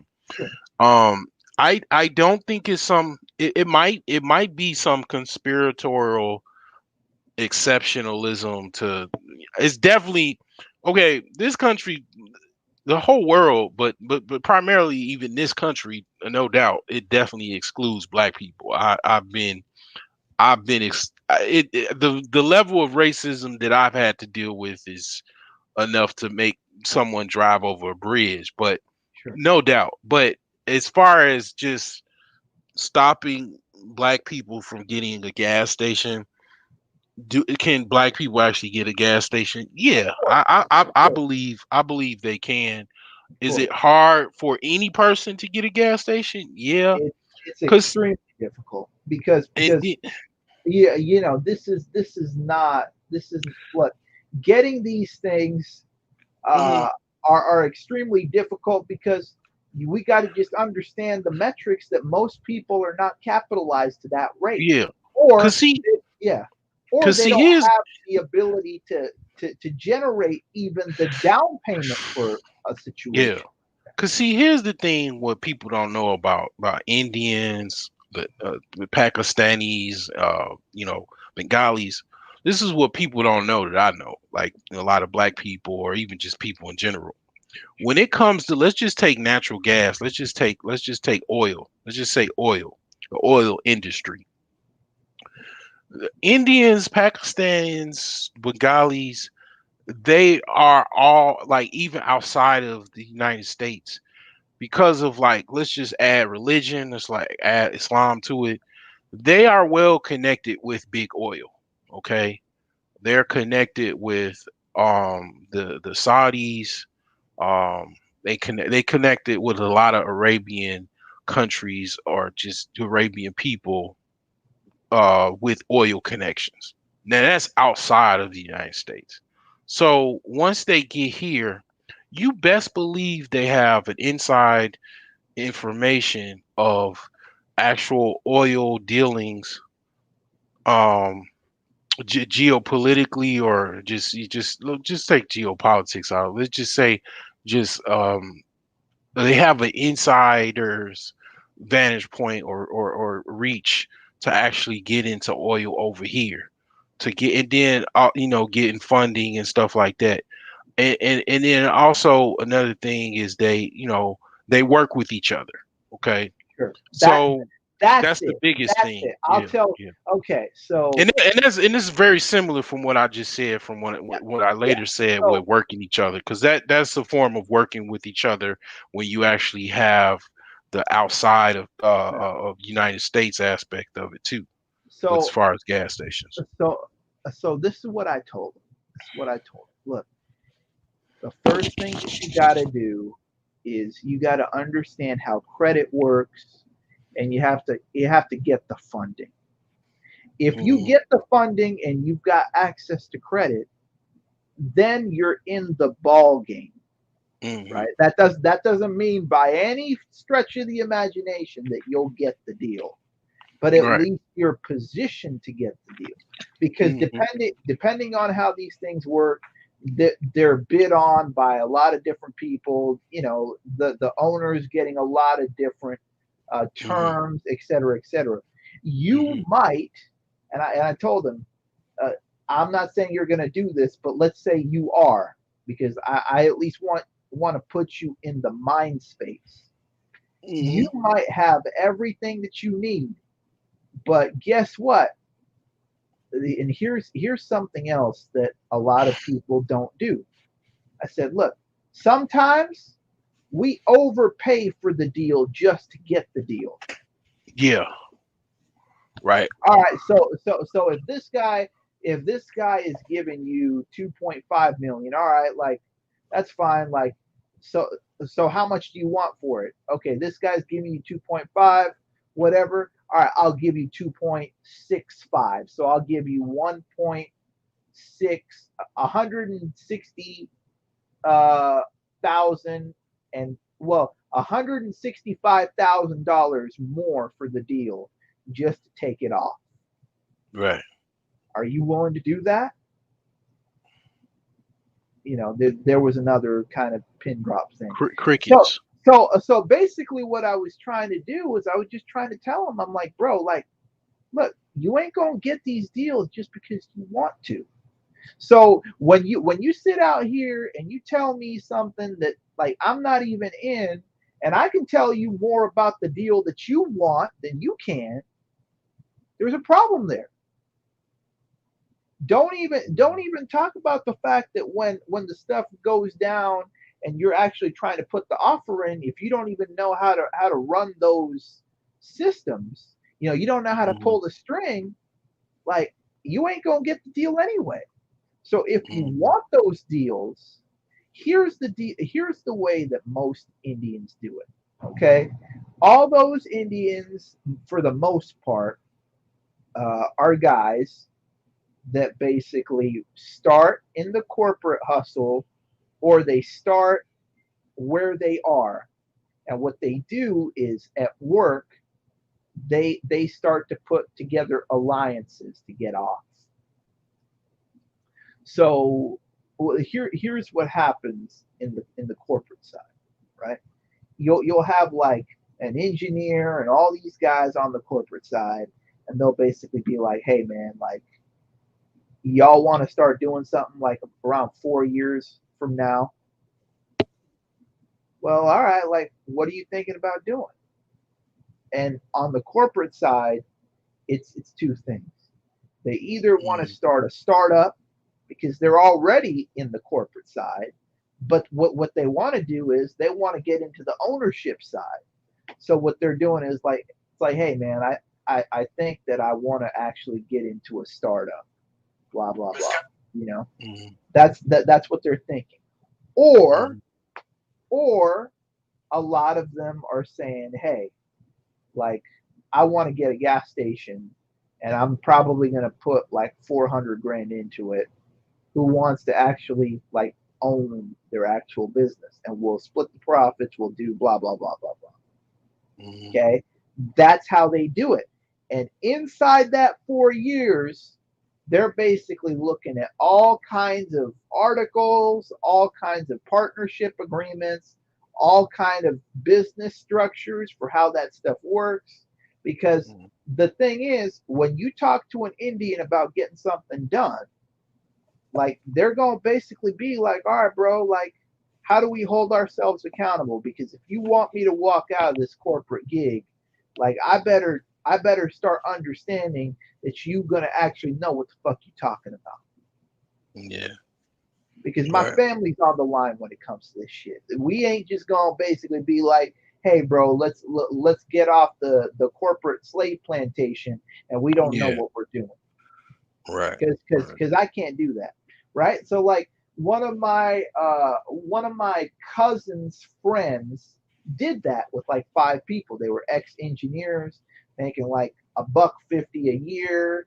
They didn't want to do it no more, and they basically found a way to pull their money together and basically, put it together. It took them 3 years from conception to actually, putting it What did together. they start? I mean, what did they Uh, actually? I mean, they started a convenience store, and then Oh, after, damn. I'm and then thinking you started talking about like they no, started no, no, no, because a because website or an no, no, app no, or because remember, I told you there's two segments, right? Mhm, One mhm, segment is the guy that goes into tech and stays in tech, and then the mhm, other segment is I go start in tech because it's where I'm at, and I go into a hard asset because a convenience store or anything else like that is considered a hard asset. It's real estate.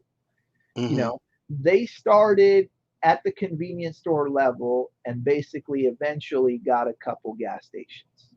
But it mhm. was it, it was around that it was around that metric. You know what I Yeah, mean? right. So it took them probably 2 to 3 years.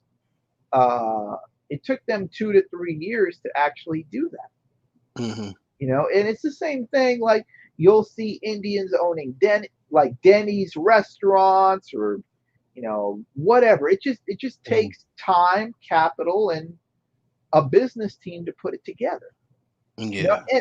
And the reason I'm saying this is anybody can do it. Black people can do it. White people can do it. You see Europeans doing it all the time.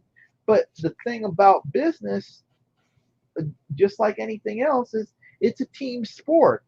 I'm not going to learn everything that I need to learn about stocks or forex or something like that. I could do it myself, sure, but it's Mhm, easier to have Dollar Will be as gracious as he is, mentoring me, and I'm extremely grateful about that. I mentioned Dollar Will twice in this live stream. mhm, And mhm. if anybody wants to actually learn something, like go check him out. He's Yeah, cool. I sub to Dollar Wheel. Yeah, yeah. I So sub to him. so like for me, if I'm gonna learn like the type of stuff that I'm learning, you know, I'm extremely fortunate and extremely lucky that I have somebody like But the thing that. is the key point of the conversation. The key point, and you already know what the key point. I mean, okay. Let me ask you. Do you know the Go key ahead. point to like, I was listening to every word you were saying. You know the key to what you've been saying for like the last 10, 15 minutes. Go ahead. Go ahead. You You tell me. do. I mean, I'm asking you. Do you kn- Uh, for do you know? for me, it's being humble enough to understand who I need to actually teach me what I need. I'm not trying to be out here like Mhm. a single member LLC kind of basically owns the job or something like that. Okay, you're That's very what hot. I'm You're almost burning. You're right. That's what basically the last 15 minutes of what you were talking about with your cousins and everything. It's like basically that is what a lot of, let's say, ADOS do have a problem with. Even Africans um that are, that migrated here. So, well, I'd have to say ADOS has more of a problem with it um than Africans, because they can actually could start something like a small grocery store and work it to the best of their abilities or whatever. Whereas like African Americans, Ados, they don't have any grocery stores. Okay, like where I'm at in Illinois, I mean, I got roots here and everything, but if I didn't, I it would be very if I was able to, I would just leave because you got black people to have money or quote unquote buy because it's like this is what I really talk about a lot because I talk I call myself the broke genius, and the reason why I call myself that is because I look at assets over liabilities as a gauge Sure. of my actual financial well-being versus what other people do is they gauge their income as their well-being, and it's like they'll be like, all right, well, I make 50,000, but then that's enough for me to go get all right, a brand new car with a car loan, go get a house with a mortgage, and my boo, he gonna get him a car too. And it's like then you got all of this massive debt and these Sure. recurring payments, and Sure. it's like they might have okay credit, but they don't have any actual wealth Sure. because their wealth getting sucked from them, and they don't even know they don't even realize it's getting sucked from them. Now, what I say is that the same concept that little same little concept, just multiply that by like millions of people that think like this. And I don't think and I don't think like that. And I used to follow that same type of theme or whatever of getting all of this loans and all of this stuff, but I mean basically just it's just a huge problem with just even working with people, like to get people to put money in a pot. It's very difficult. Now, I will say it's one guy, a friend of mine that I've known for over 20 years. There's one good thing about black people is that at least if you don't even finish college, I think you should try to go to college because you might meet people that might be able to like, connect with you in business or, certain ventures outside of just, college or whatever.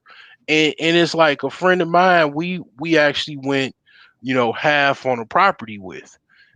Okay. And it's like he put his actual money up, and he put it up, and it's like, what, I'm just doing this on the strength that I know you, I trust you, your business decisions, I trust you know what you're doing, and that was it, right?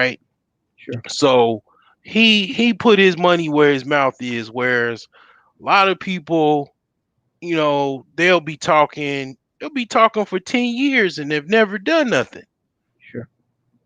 They'll be talking about something for 10 years and they never even tried to do anything.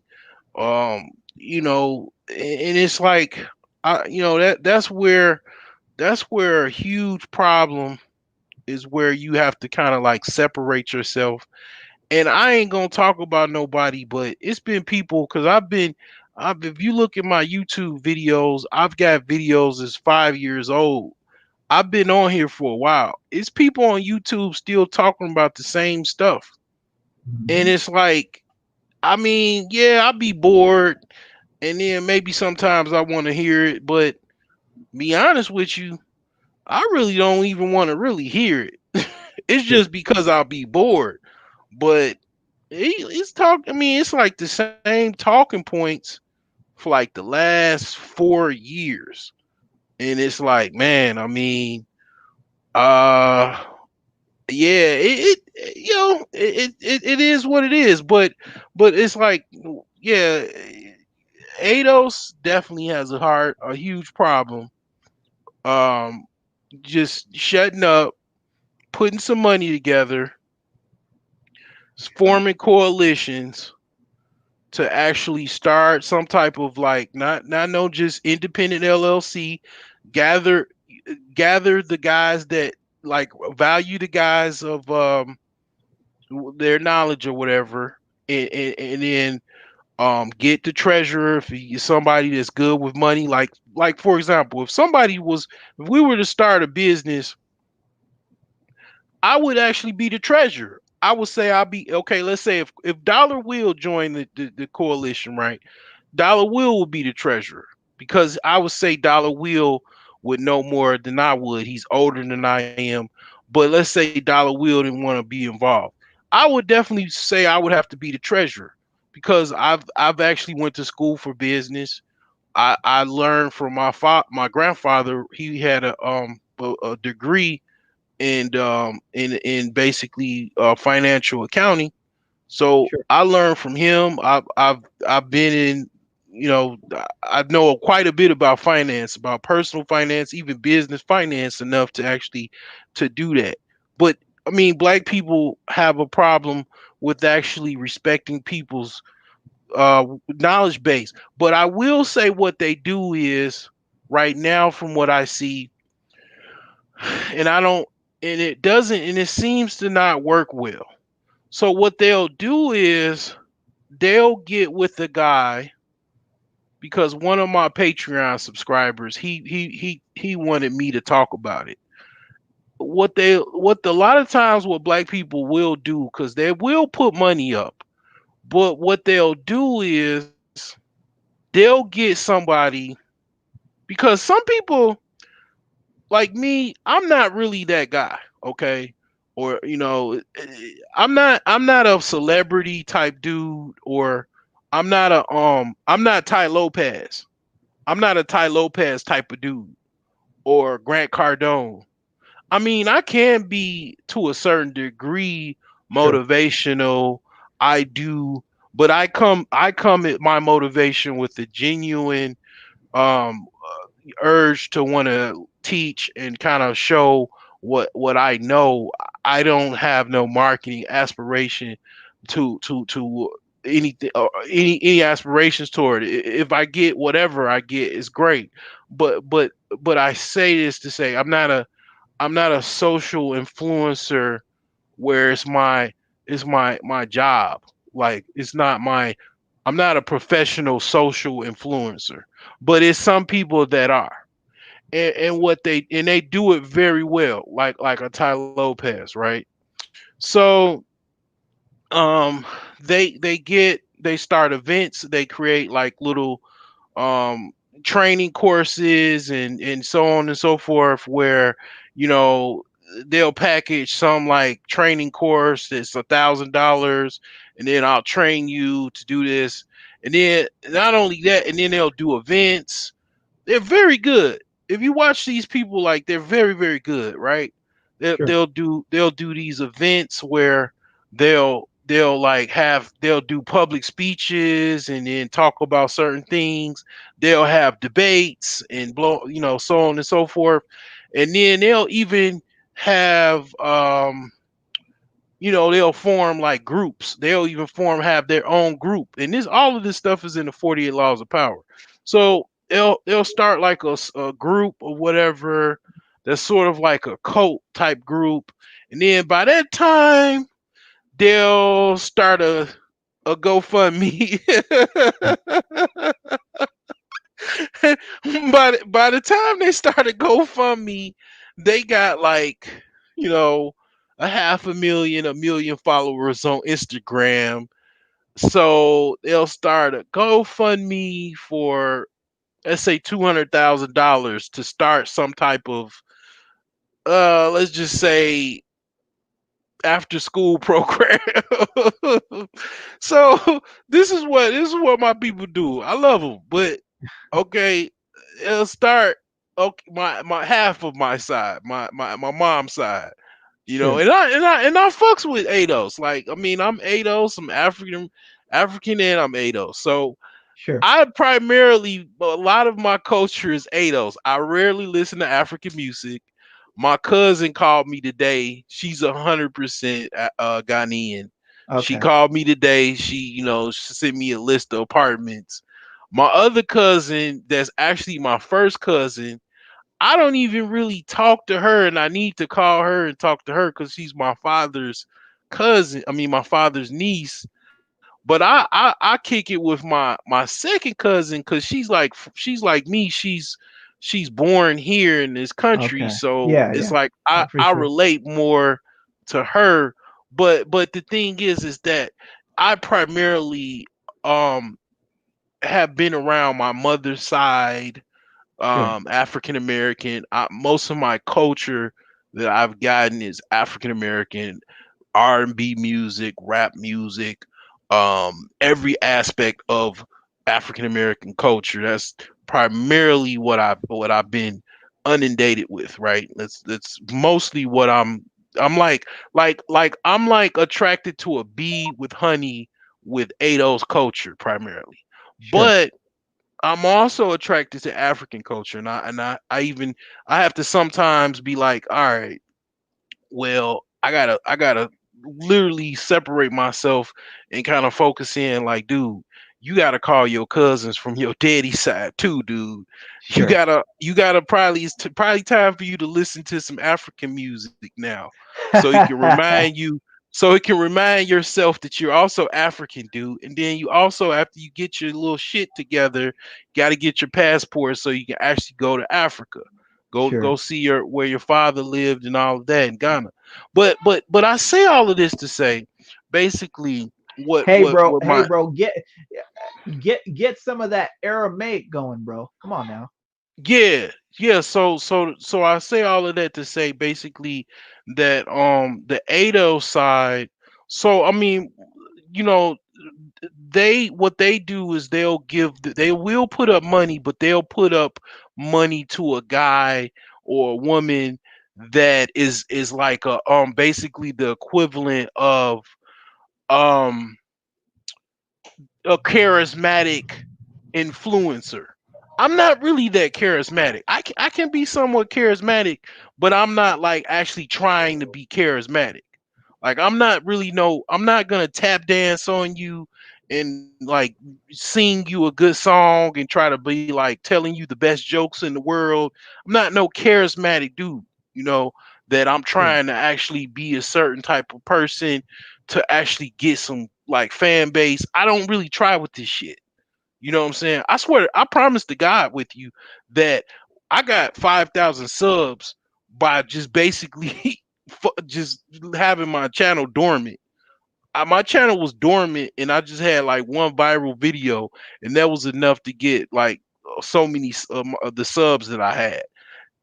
Now I'm in the process of losing a lot of subs because I kind of started kind of doing different things or whatever. But the point is, I really don't give a fuck because Sure. it's like this channel, the way I use it is the way I want to use it. I don't have any aspirations to sell anybody to like have a motive to like be like, all right, well, I'm gonna do a GoFundMe. Now everything that I get, I'm appreciative of. But where I'm, you know where I'm going with this. Sure. I mean, Yeah, you're a yeah, yeah. smart guy, you know. What But you're this is what the ADOS does. They'll pull their money to. It's like lazy contributions. I call it like, let's just call it lazy organizational planning or whatever, because they'll get with this charismatic individual that's very good at speaking, very good at being like a social extroverted butterfly type, right, or whatever. sure. That the whole motivation is to be a social influencer to make a whole bunch of money from people, Sure. which is okay. That's great. I ain't hustle. I ain't knocking nobody's hustle. But what they do is like I say, let's go back to like the end point here. All right, you know, I want to go start a daycare because Black Power, and you know, um we got to do for ourselves. What I'm talking about is I'm being somewhat comical, but what I'm talking about is like what these people will actually You're be talking about. you're And you're talking about the mindset. Yeah, We talk the actual talking points that they'll say, it's like Black Power, shout out to the people, and we just need this money so we can get this after school program, so we can get this to get these dollars flowing, because we got to bang on the beast daily, and in order to bang on the beast, you better be putting your money up so we can bang on the beast. So then, okay, all of this said and done, the GoFundMe gets over $350,000. The original goal was $200,000. And then about 2 months later, um, it's crickets. You know, they talking the social influencer in this regard is talking like, yeah, we gonna, we spotted a place down in McCormick, down in the McCormick place under Lake Michigan, under you the viaduct you on 12th you might Street. you might not be talking about like a certain I ain't person mentioning no names. I ain't saying no names, but I'm just speaking in generalities. We you found speaking in we found tongues. we found a place on Lakeshore Drive down by McCormick Place, at the old McCormick Place, not the new one. But we about to break ground on it. I talked to the brother, and I talked to the sister Elise, and she just called the realtor today, and we trying to break down on that, So peace and Black Power, everybody. Thank you for your contributions. The GoFundMe is still up, by the way, so you still can fund, because we trying to bang on this beast, and we trying to, get these kids off the street. So, Yeah, I got put your money forward, and we gonna get this going. So then, all right, 6 months later, now you have the first critiquers, or the first all right, we got somebody. Oh, Mr. Research, god dog, it must, man, it's an honor, Mr. man. Research is here. I Yeah, don't see yeah. it. What's going on, Mr. Research? What's up, Mr. Research? Nothing, brother. I just landed back in the Bay Area. Got a rental car driving to Sacramento. Saw that you was doing your thing, man. So in 2 miles, it's a good way to Oh man. on the right. It's a good way to be on the road. But I'm glad everybody's talking this business and politics as far as men now. I launched Menosphere 7.0. No more women talk. It's like beyond women, beyond dating. Got to get For on the sure. power politics, making moves. Because what I found out today, listening to a bunch of people talk, you had a bunch of male hyenas, because the male hyena does everything for the benefit of the woman. I Right, had a bunch of right. male hyenas talking about Ice Cube, and I'm like, no, no, that's not documented. Ice Cube had his stuff out 8 months before Trump even had the platinum plan, and no, that's not documented either. He never said that. And you just got so many dudes willing to fight the white man's battle for him. And I'm just glad I heard you and the other brother talking about making moves, and the brother talk about breaking ground. And that's what we talking about, man. 7.0 Menosphere, Yeah. beyond women and Yeah, I mean, I didn't know you changed your name. I didn't know where you were. So when I found out that you changed your name, and I linked back up with you, man, I was like, man, I was thrilled, because it's like, because I said in one of my videos, I resonate more with you. I feel like I'm more closer than you than Kevin Samuels. Kevin Samuels, he's more of a top peak type of individual, where he's one of the top guys. You're higher than me, but it's like I can probably, kind of, maybe somewhat kind of hang with you on a certain level closer than I could with Kevin. I couldn't even what I'm saying, afford a Cheerio, from that Kevin would eat, versus, what I'm saying, I'm more closer to you than I am to him. So I look at you for inspiration, what I'm saying, and guys like Ramil and other guys. But yeah, as far as what you saying about the women, see, here's the thing. This is what, a lot of times, I've never been a pimp, but white man is the biggest pimp that I've ever seen as far as other people of other races. How they pimp is they'll get they'll get a corporation, and then they'll get corporate houses, and then each unit they'll have, they'll hire some of the finest women that work at the corporation, and put them in corporate housing, and then next thing you know they might have a couple of two girlfriends or the mistresses on the side, and then they work for them too and making the money. But that ain't necessarily considered pimping, but it's kind of close to it. But yeah, I mean, Absolutely. yeah, I don't.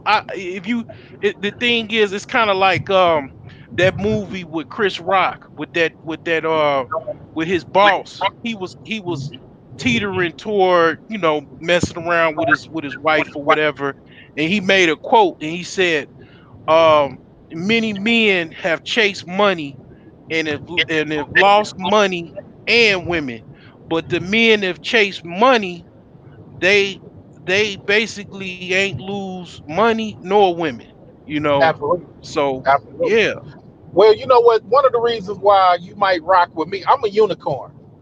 yeah, So somebody reminded me of that the other day. I'm from the hood. I've been on honor roll, but I haven't finished college. You see what I'm right, saying? yeah, So I'm a unicorn, and until the person told me that, because that's why on my channel you always hear me tell my guests, educate me, yeah, teach me something. And he yeah, said, "Yeah, but Mr. Unicorn, Mr. Research, you in your own bubble because you seeing both sides. You seeing the hood side, and you seeing the corporate side. And like I tell my family, I'm not supposed to be in corporate. I never thought I'd be up where I'm at. yeah, So it's only because I got away from cats that hate killing dragons. You don't yeah, like killing dragons? I Mm, don't want to be around you. right, yeah. It's not that I hate you. Now, Kevin, he may have never even seen that level of the hood. Pimp, right, ounces, pineapple Coke versus regular powdered Coke. You know what I'm saying? He don't know what it's like to sit up here and stir on the pot and have that risk game and thicken up shit, and he don't know nothing about that. So that's but why Kevin sometimes Kevin from he said he's from a poor side of Oklahoma. Kevin did say that on one of his no. I understand he's oh probably from a oh poor side, but he might not have got down. he might have been sheltered. Well, I'm not gonna say shelter. He might not have been involved. You Oh see yeah, what I'm yeah, saying? yeah, right. And so a Oh lot yeah, of times in these spaces we have, it's a lot of dudes who have been involved and they don't yeah, want to go back. They right. don't want to elevate. They don't want to do nothing. Like a couple of people was getting on me when I changed from alpha male wisdom to Mr. Research. They was like, "Man, why you shaming black men?" How am I shaming you? I'm asking you why you working at the same place for 8 years and you ain't the supervisor.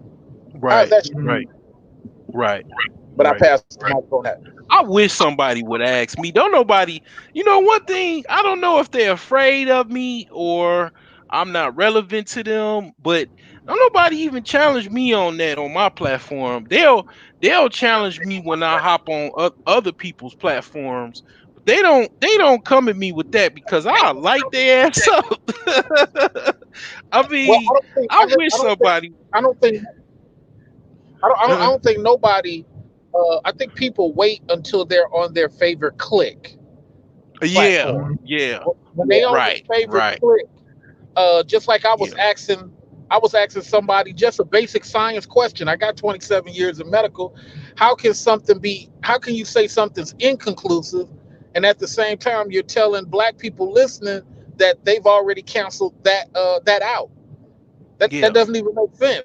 It's Right. inconclusive, Right. according to your own words. Yeah. Oh man, Yeah. you don't get it.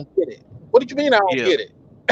What are Right. you talking Right. about, And bro? I was talking about with this Indian brother here, Iori, that what because I'm ADOS and I'm African. My father's Yeah. from Ghana and my mother's is from Chicago, Illinois, African American. So I basically grew up in both cultures. My mama used to play basically Anita Baker, and my daddy will play some African music with drums and all that. So it's like, this was what I grew up with, but I basically analyzing why I was talking about how black people, how we do pull resources with each other, but we do it lazily with the extroverted, very charismatic influencer that be like, Right. w- get a huge following, do speaking tours and all this. Then next thing you know, they start a GoFundMe to, like I was mentioning, the after school program. And then the first 2 months, they say we found a spot off Lake Michigan at the McCormick place. And then 6 months later, you get some guys that make a couple videos and say this guy scam this guy just ain't nothing but a scam artist, and then he come on and Right. then defend themselves. But then they like, well, just in case you didn't know, my brother or my sister, we about to sign some paperwork next month on a property on 47th Street, but you saying we ain't doing nothing, and but we are. And it's like, at the Right. end of the day, a year later, a year goes by, and there ain't no after school program. It's no building where the after school program, and Right. obviously the gentleman or the woman basically use that money to have a good time in life with, and that's Right. what Well, we do. Yeah. it's just like Tommy Sotomayor with his make a movie in 8 years. It took him 8 years to make a movie. Meanwhile, he's leased some mansion after mansion, and then when he finally makes the movie, it's a cell phone video. So I don't know nothing about that. The, you I know, don't know the- anything I about that. do. I listen to Tommy every now and again, but one thing I like about Tommy, I never forget. I'll take this to the grave. His concept of the BT 1000 oh and yeah, the that's right. ED 209 is like, it's just it should be in a book. It's philosophical It can't because be reasoned with. It can't be it can't reasoned with. it can't be rebuted. It can't be argued. Nothing, because these two types exist in the black community, and they do destroy the black community, and they kill and purge and destroy just like a RoboCop. But I didn't know anything about that, but that's very interesting. That's what we do. On yeah. So it's like instead of us actually how we supposed to do it, have that same energy and get a collective group, whether it be non for profit or just an actual S corp, and we put all our egos aside, and we pull together the people that are qualified. So Sure. Well, if well, if well, if well let's not do the people that's qualified no more. Let's do the people that want to be involved, even if it's Wednesday, even if it's a 12-hour shift. Because Right. see, what I see on the corporate level, and this is something I was challenging black women on. Black women are the ones who listen to the white woman and say we only want to go after who's qualified and who's skillful. Well, let me tell you this: Indians don't hire who's skillful; they hire who's from their tribe. I'm personally glad that you got 1 foot in ADOS, 1 foot in Africana. Because Yeah. we've been trying to tell Africans for the long time, we don't hate you. We just want you to understand that what happened to you at 12 when you got to America and somebody called you Blackie, you're 39 now. Let that Mhm. shit go. Stop acting like the women. And the Yeah. second thing we try to tell our African brothers is the enemy sees you as black. They don't see you from Lagos. They don't see you from Ghana. They Yeah. don't acknowledge that you from the Ubu. They see you as black. So when you're at the job with us, stop all that Exactly. I'm from Nigeria nonsense. And just Yeah. for 1 second, start saying, while I'm here, the enemy sees me as black. Uh, Sure. yeah. That's all Yeah. we've been trying to tell Yeah. our African brothers. Yeah. Right. Yeah. They want, but you know what? I mean, when they realize that, they damn near on the plane going back to Nigeria. Oh You yeah, know, they cry because and they crying. The girl crying at Harvard when her white friends turned against her. You know what I'm saying? I mean, yeah, Yeah, Africans for are sure. funny. Once they get their wake up call, it's almost like they want to hang themselves. Oh my God, I didn't know white people were this terrible. a lot of them Oh, when they get to that ladies, we've point, been. when they get to that point, they already back in Nigeria, man, eating kenke or jollof rice with Right. okra soup, okra lamb soup, and just being like, damn, you know, sure, I just didn't know, but now I know, and it's like, man, forget this, I But don't want to take it away from the other brother, but I got to ask this African question too. Why are the Africans allowing the Islam brothers to be the Ku Klux Klan out there?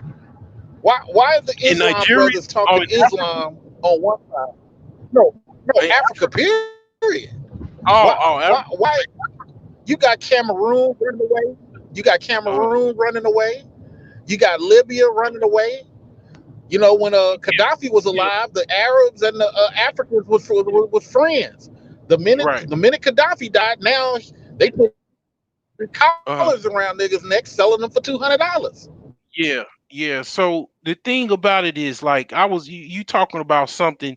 Now you playing with inside my head, tap dancing, because I was actually going to create a meme about three separate people, and one of those people was what you talking about. So what's the difference between Pookie and Ray Ray, a picture of Pookie and Ray Ray and them, and Nuck Nuck and all of them with guns, with AK-47s and the like, and then you got the Cal Rudolphs and the white boy that shot up the black parishioners at the church, if they was all in one picture with their guns, and then ISIS, and then Boko Haram, they all terrorists. Sure. So No, no, no, no, no. Not according to the black guy with white man talking points. The black guy with white man talking points is going to pick out the black people and say, "Now they know they wrong. They know them mm, other people's a patriot." You know what's so funny is, I guess my reply is, we got too many black guys mm. talking like white people and not realizing they using white people talking points. Oh yeah, well, I mean, I don't know. I mean, I guess, I mean, it's you got some people, if they listening to, if that's what they listening to, they self program to talk about like that. But I don't really know about the whole religious. I mean, I know about the religious stuff. I don't describe subscribe to any religion. I mean, because I had to say that basically, outside of religion, a lot of problems are definitely outside of religion, because one of black people's problems, I believe, in this country, is just a issue of value.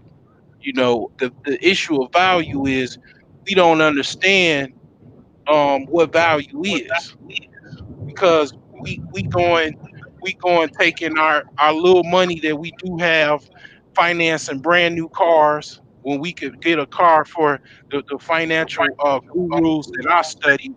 They say you should get a car for no more than $5,000, and basically drive it as long as you can, and save all of your money from buying a brand new car, and renting until you can afford to purchase a house cash, or at least with Okay, a okay. 20% down payment, to avoid that PMI insurance, because we have I a see wealth what you're problem doing. in this country. I see what you're doing. You expecting individuals and women who are independent to think family, because what you just described is a family thinking person, a person Yeah, that's thinking about their son and their daughter.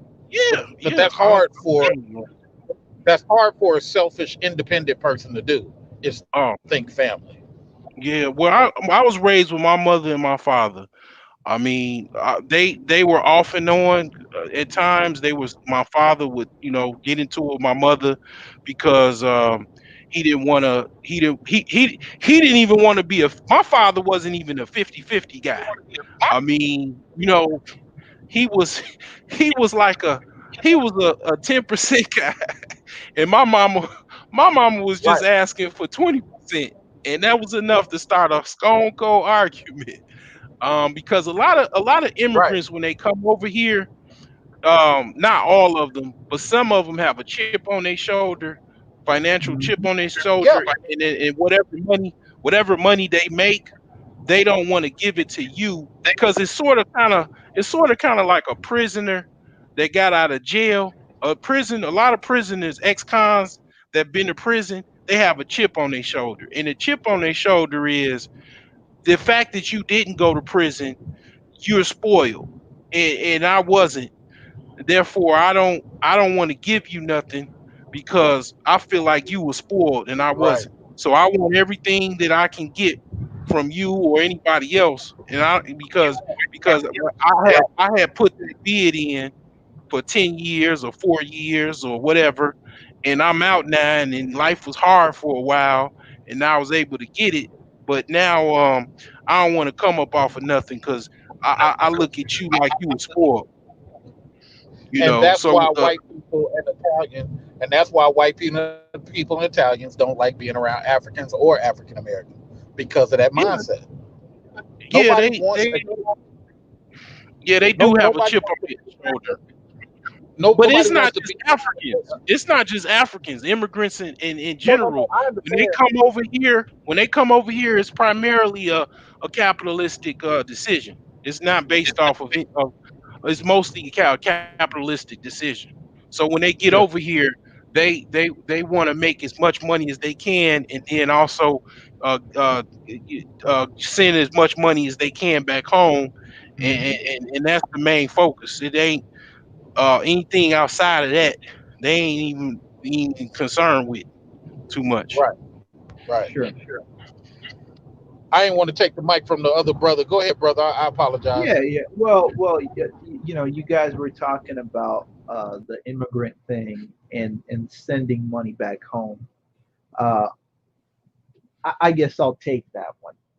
Part of the reason it is the way it is when it comes to that is because you know a lot of immigrants have kind of a survivor's guilt when they come to America in the Yeah, sense that they came from wherever they came from, and in a lot of ways, there are a lot of people back home that didn't make it so that they could make it. So what ends up yeah, happening is a lot of times they have extended families back home, and the deal is, look, bro, if you get there, you got to make sure that if you can't get these guys there, you can at least get it to the point that I can put these guys through school to get them at least a respectable situation out here. yeah,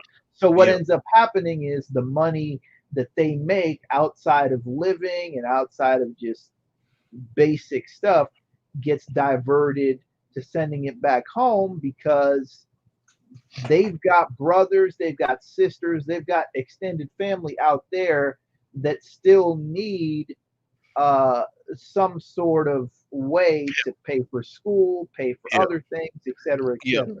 Cause, And cause the guys that work on my group and my team, the ones that's over here on the work visa, they are first generation, probably work white collar. So, sure, and you know what I mean by that. They went to school and they got an IT job, worked their sure, way up, and then management or whatever, sure. or even just on the support side. Yeah. And their parents are extremely poor back home, but Hmm. they was able to scrap up enough money to have them be able to go to school and primary school or whatever, and then when they get the IT job over here with the work visa, they send money back home just to help their parents supplement them basically. Sure, sure, Yeah, sure. Because without that, a lot of those families that do come from, I would say, the agrarian environment, yeah, farmers, villages, like, just they're not city dwellers. right, If you're dealing with a non-city dwelling family, then you have to understand that they're further away from goods and a lot of stuff. So they live off the land, and right, technically that doesn't mean that they have a lot of disposable income. right. In some ways they're richer than others from a raw materials perspective, and in Hmm. other way they're also a little bit harder to deal with in terms of financial matters, because a lot of what they have is raw materials, right? Like, Right. if they're farmers, it's cool while the harvest is coming, but you're living hand to mouth when the harvest isn't there. Yeah. So all of a sudden, if a dude can go somewhere else, whether it's Britain, Europe, whatever, he can Hmm. actually help the family during the times Hmm. when the family probably needs Yeah. some sort of financial situation. Go ahead, Well, Mr. Research. Yeah. all that is good. My whole problem though is, okay, I'm actually jealous of the African.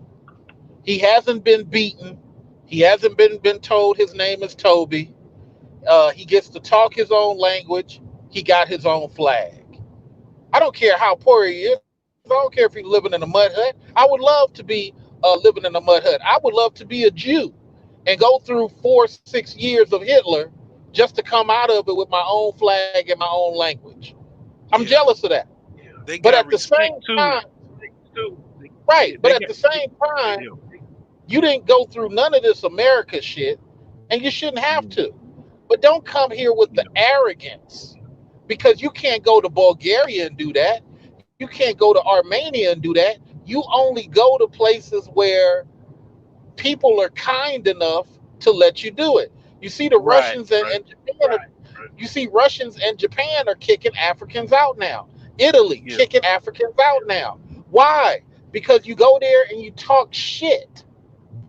Don't go there and talk shit to the Italians. They allowed you to be there. So now Right. you out there hoeing. Now you out there. You're known for selling drugs and all this shit. Let me show you another Pimping. place. Spain. Spain. You had all these dudes. As soon as Libya fell, they all ran to Spain. Now, instead of trying to be educated, live a tech life, now crime is high. And Yeah. it's mostly African whores, African prostitutes, African Right. dope dealers. So the problem is this. Hey, Mr. Africans, all Africans, African women, when are you going to build a hospital in Ghana? When are you going to build a tech company in the Congo?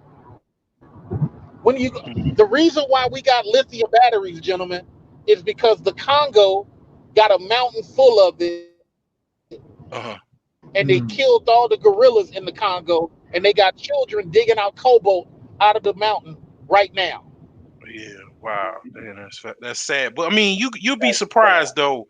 Don't um don't let the media, because see Congo, one why thing are I you will not one controlling that?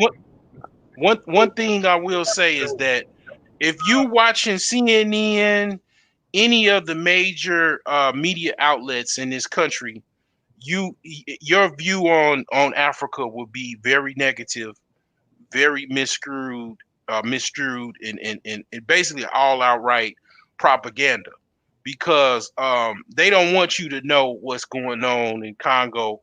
They don't want you to know what's going on in Rwanda. Rwanda is having a huge tech revival in their country. A I'll lot of be back, things you guys. could probably, okay, a lot of things you could actually watch on YouTube kind of like what O'Shea is doing, to see what they're actually doing on the ground. Because the media, that's why I don't even watch the news hardly anymore, hardly at all. A lot of the news I do get is online, or even it's so bad, it's like I got people I went to high school with. They'll make a meme. A little boy gets shot in the arm on the west side of Chicago, and then that's because a lot of news gets unreported. And then as far as Africa, anything on Africa that you could see on the news, you could see is negative. It's either negative or it's propagandist in nature. So you would get it. Basically, what I'm saying is you would have a negative outlook on Africa. That's another reason, because I've been on YouTube for quite a long time, and I would say definitely I'm an expert on African and African American relations, because I'm goddamn it a living conceptual being of it. So So it's it's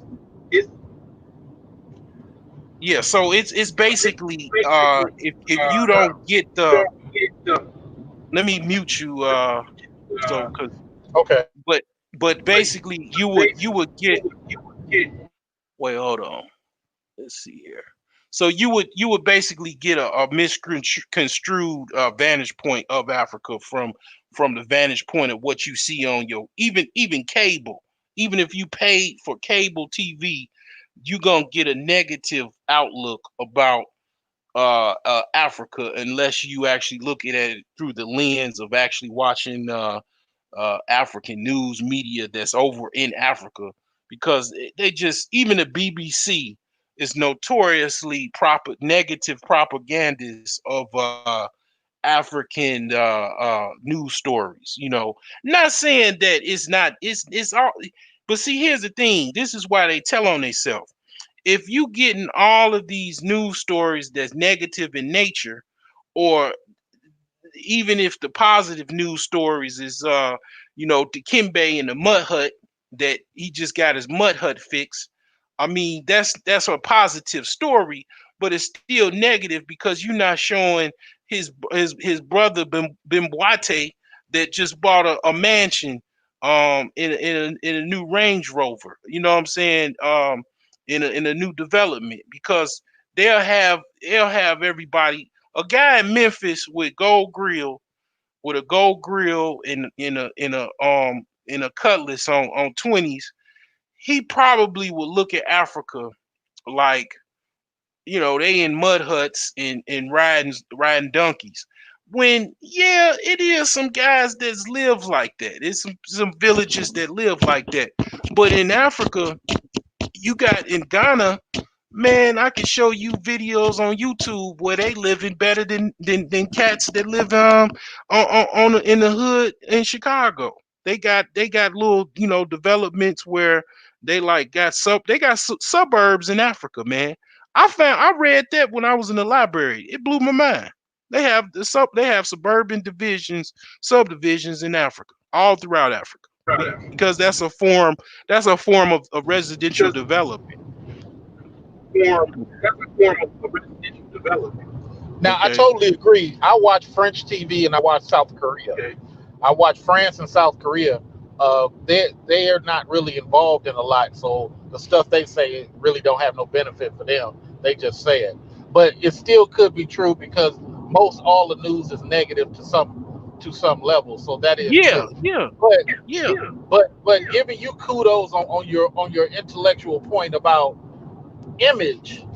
That's why the white folks are always trying to name a street after one of their white people. That's why the yeah, white folks are always trying to show their child buying a development, or their child doing something.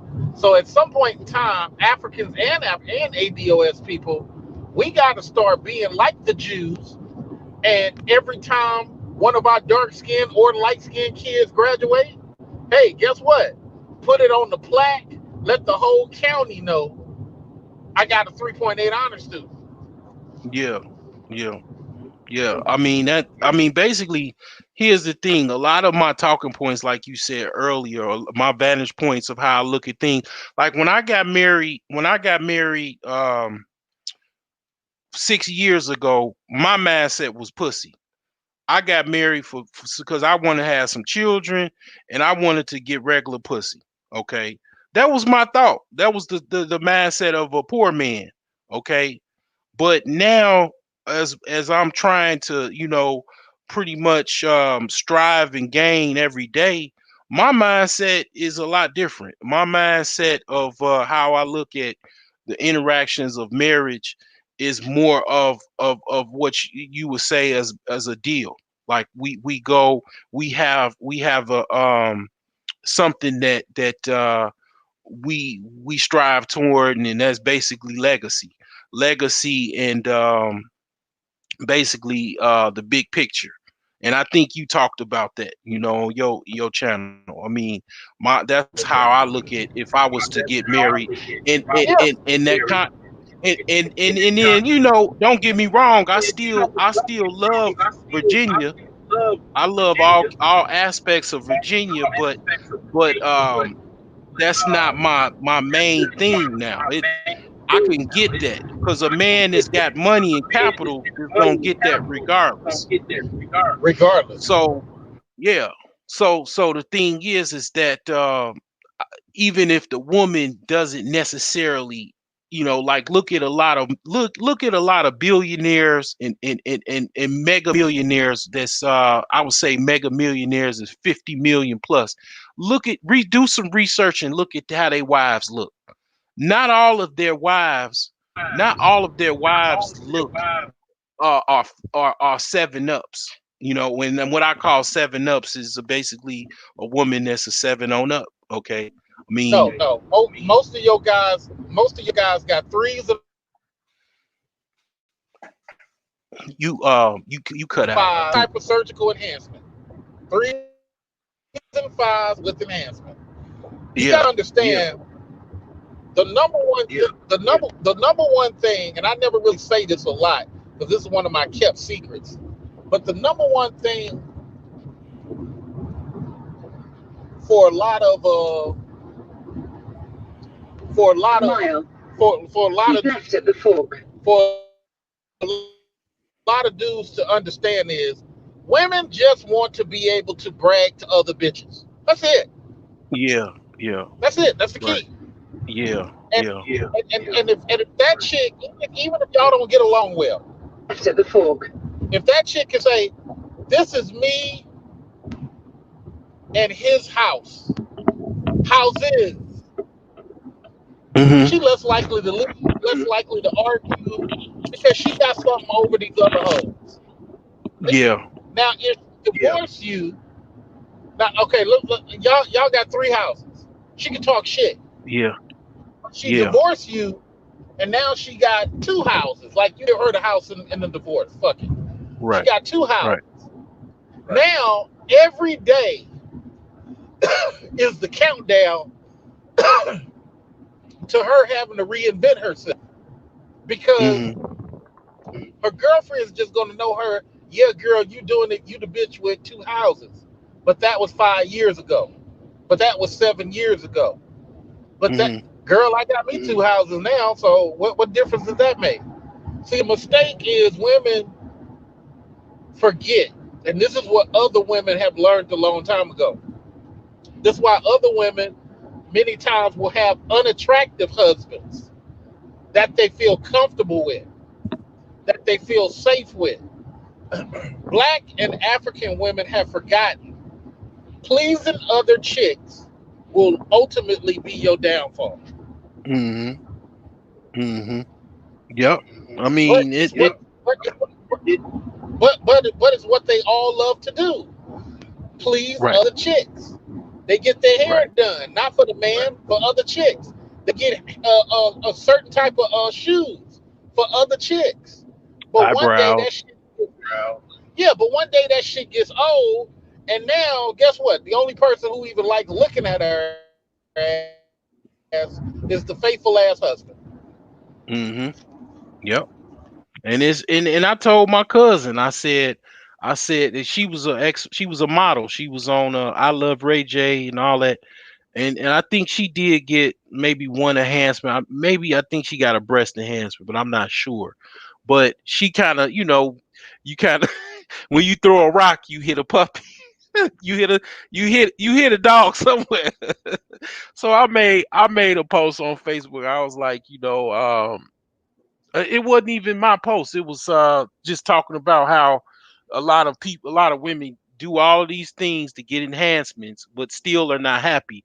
So how can you please a woman that is not even happy with herself? And she was like, we got to do something basically or whatever. But I mean, she's an Aquarius. A lot of an Aquarius, they like a lot of conflict and drama and kind of like different types of situations. They don't they think just being regular and normal is boring. So I mean, yeah, it's a little different, but yeah, I mean, it's like, here's the thing. Going back to what you saying, Mr. Research, I got plenty of game. Okay, a woman, basically, this is for the women that's gonna listen to this or whatever. All you got to do is be yourself and love yourself, and women and men are going to be naturally attracted to you, because I'll speak for a lot of men. Okay, not all, but I'll speak for a lot of men. I'd rather have a woman that has small titties but they real, versus some fake ass titties that's bigger, because I want to be able to suck on some breast milk when I knock a baby in you, and I want my babies to suck on your titties when they come. So you got something to say about that, Mr. Research? Do you disagree? Oh, I can't. I don't. Let me see if I can No, no, I Oh, don't disagree. No, no, I don't disagree. I feel like every man needs to know what makes him tick. Like, I don't Sure, mind flat sure. asses. Me personally, I don't mind flat asses. And see, that's the thing. Females hearing us talk like this will be fucking shocked. Well, yeah. most of the women you listen to are women. They're not men. A lot of dudes Hmm. don't trip off the shit that women tell you we be tripping off. But guess what? Mhm. Guess who do be tripping off the shit and who do want all these damn enhancements? Young ass boys and broke ass boys. Because young ass Yeah. boys and broke ass boys don't have the access that established motherfuckers have. Right. You Yeah. can give me you can charge me $100, $200 for an event. If I feel like this event is up there or on point, I ain't gonna miss that $200. It's like $20 to me. But Hmm. to the broke motherfucker, he's stressing that shit. And I Hmm. understand. I'm not hating on him for that. But that's why he wants the big asses.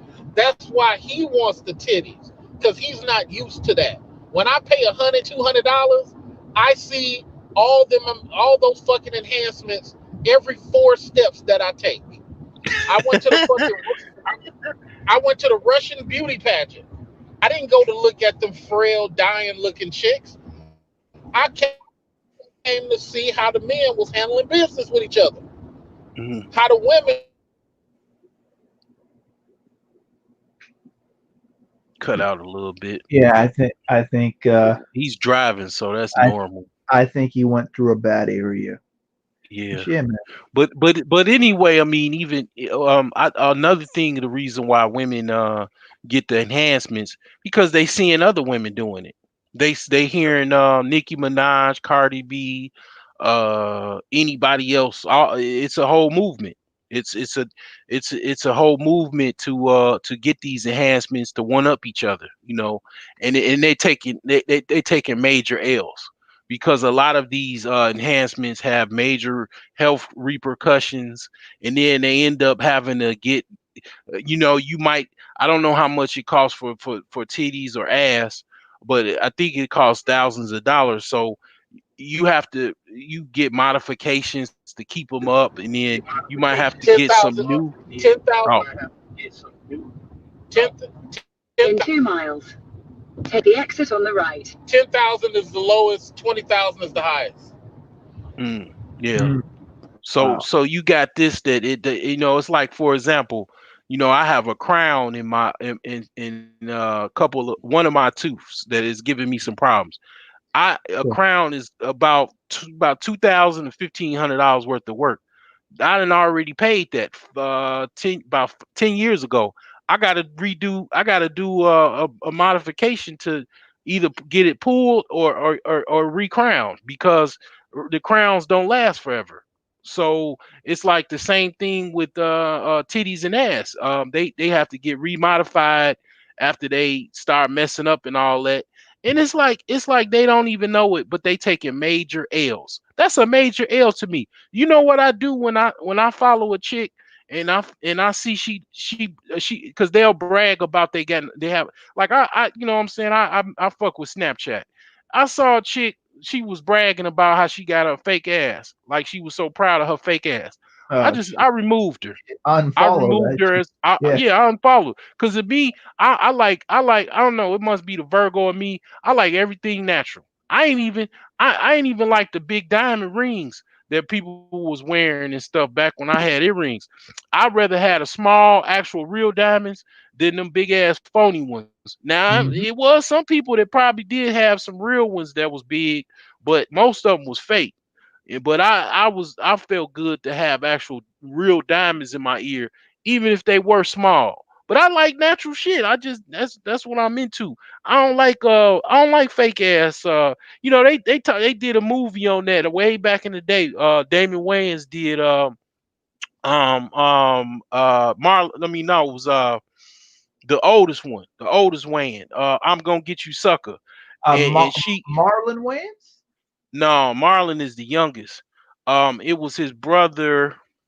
It's not Damon? Damon. He was the one that started in Living Color. I'm just having a brain fart, but Oh, it's Keenan Ivory Wayans. Keenan. So uh, Keenan, he did. I'm going. It's a old movie. I don't know if you saw it already, but you should. If you see it, don't drink no don't eat no cereal with no milk or no liquids, because you're gonna probably laugh out your nose, because it was a scene in that movie where Keenan, he was having a date with a chick, and he was like, he was bragging, talking about he how big his Johnson was or whatever. So oh, she was like, "Oh, that's all right if you were lying, because all right, well, here, this ain't real." She pulled her wig off. She was bald headed. Then also, I ain't my ass ain't that big. She had a cup, a little like cup that she was wearing to enhance her booty, because they ain't really, butt implants was like kind of unheard of back in the 80s and stuff. But then she pulled out she had a cup on her breast, and she pulled those out. And then after a while, shit, she goddamn it pulled so much stuff off of herself, because she was lying to the umpteenth power. He was like, "What the hell?" Like, he was like, "Oh no, I ain't signed up for this." But that's literally, that movie was made in like 87, maybe 88. That's reality today. I never imagined that would be sort of kind of close to the norm. You know, that's crazy. shit. After a Yeah. while, she didn't have anything left because it She was ain't had nothing left. I swear, I mean, I put it on my channel. Wait, nah, it ain't on my channel. It's on my Facebook, the Broke Geniuses Facebook post. It's on my Post. It's on page my post. page post. Right. sure. Yeah. Wait, hey, I'm So here. I'm here at my destination. I'm finna do this party thing here in Sacramento. My homeboy's having his birthday. He's about to turn 50. But check this okay. out, man.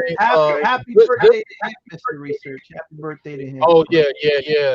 He's the homie I've known since 16. Man, he never really developed. Oh yeah. Uh, yeah. End up getting an alcoholism problem, so I'm trying to help him in the Mm, game. I So got you. it is what it is. Uh, yeah, man. So shout out to you, man. You keep putting in this work, man. live beyond women, beyond dating talk. That's how it is, man. We got to handle business and be about managing white people, managing Yeah. in. Yeah, we got to be the ones in control. That's what I just want to say, man. Sure, Oh, sure. yeah. Much love to Yeah. you and the brother, man. Holla at y'all, man. Have a good one. All right, You Mr. too, brother. Research. Appreciate it, man. Be It was an well. honor to have you on. Yeah, man, that was unexpected. But when I mean, this is we talking about some major stuff, So of course, Sure. I wouldn't expect none the less if we talking about some major stuff that has some major people hop on. But I mean, back to what I was saying about the, how we how a lot of people actually how they go about funding certain grassroots projects. Another example is all right, and it's kind of more because what the first example I gave you was like a non-for-profit type of example to deal with like a social problem. So more of the business is same type of person, but it's like we gonna go into real estate and then and then of course, I mean, you talking about business, you talking about real estate, of course you're gonna need millions and pump millions of dollars. So Sure. it's not so much even a GoFundMe, it's more like, all right, well, we need seed investment capital. Right. and Right. and it's like, well, we need, we're asking for, we'll give you a percentage, and the minimum is $5,000 to give towards basically to invest in our real estate venture. Okay, and Sure. then I think I know who you're talking about, but I ain't gonna yeah. say nothing. I ain't gonna I say ain't much. saying I ain't saying nothing because basically this has been going on for years. Okay, all you got to Sure. do is watch American Greed, and it's Mhm. all kind of people that have taken Yeah. money and have not, pretty much done anything. I mean, uh Bernie Madoff is never getting out of jail. Okay. Right. And it turns out, what was he? He was basically an expert financial analyst Yeah. for NASDAQ. He was on chairman of the board for NASDAQ. Okay. A Yeah. lot of people don't know that. All right. Yeah. Watch the Yeah. Yeah. documentary. Watch the Yeah. documentary. Bernie Madoff was one of the chairmans on the board for Nasdaq. Okay. Now he also had his brokerage firm. What it was designed off of, and this is also another thing, where it's kind of like a cult thing. Like some of the religious texts of certain religions, it's okay to take money as long as they're not in your same religious group. I'm gonna just keep it like that, okay? Sure. So you gotta kind of look at that maybe sometimes, maybe. But the thing is that this Bernie Madoff, his brokerage firm was designed to actually appear as an actual brokerage firm with fiduciary responsibilities, but that was the cover. But when you pull back the layers, what it was basically a Ponzi scheme, because Sure. it was It based was off it of, yeah. Go it was ahead. it was a front group. So it fronted like it was legit, but they were doing like major major level fraud. Yeah. Yeah. So it was based off of basically it was going fine as long as the market was fine. What made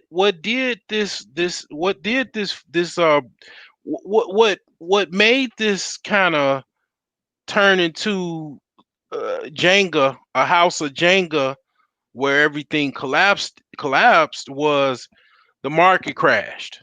Sure. So what Bernie was able to do was he was able to, if ever one of his clients needed to get out or wanted to close out of his account, okay, he could actually just cut him a check, use other people's money or funds, cut them the check, and then they go about their business. Okay. Sure. So 2008, okay, 2007, 2006, the market's starting to collapse. People are not making any money. He's not making any returns for his clients because the market is crashing. You got more phone calls of people wanting to cash their accounts out. Right. So it becomes trouble, and then he's got to make phone calls to get some more money because this is 2008, and those several phone calls become like 25, half of your client base calling you trying to cash out. Sure. Now the Jenga begins to unravel, and it's like he runs out of actual money to be able to actually pay out his investors. Actually not investors, but his clients, and that's where it messed up and it unraveled. But before all of that, he appeared as if he was a freaking expert. He was like on the top of Wall Street. I mean, he was the who's who of Wall Street, but come to find out, he wasn't nothing but playing a game with over hundreds of millions of dollars. I mean, not Sure. even millions, billions, Billion. Yeah. Yeah. billions. Yeah. So Because he was a New York hotshot. So the thing is, uh, I he had mean, a he had a whole hedge firm. Yeah, yeah, he had yeah. I mean, a major hedge fund. he can't deal with the type of I mean, what I'm saying is he doesn't have to deal with the low level kind of scams that normal people deal with. I mean, he can go all the way up if he wants to. You know And what I he mean? That's did. that He and that's did. exactly what he did. Yeah. And it was like, he was worth billions on paper, because he had it, but it was based off of a house of cards.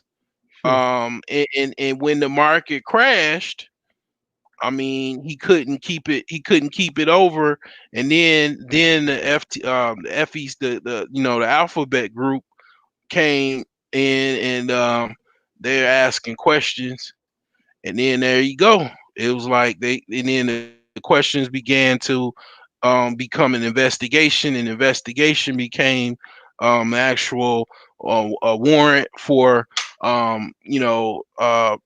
basically to search for documents and computers and databases and all of that, and then they put all of the evidence together to point to basically high levels of fraud.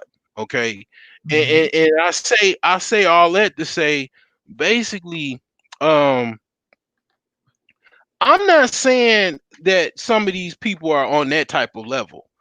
They might just be in over their head, but then some people are.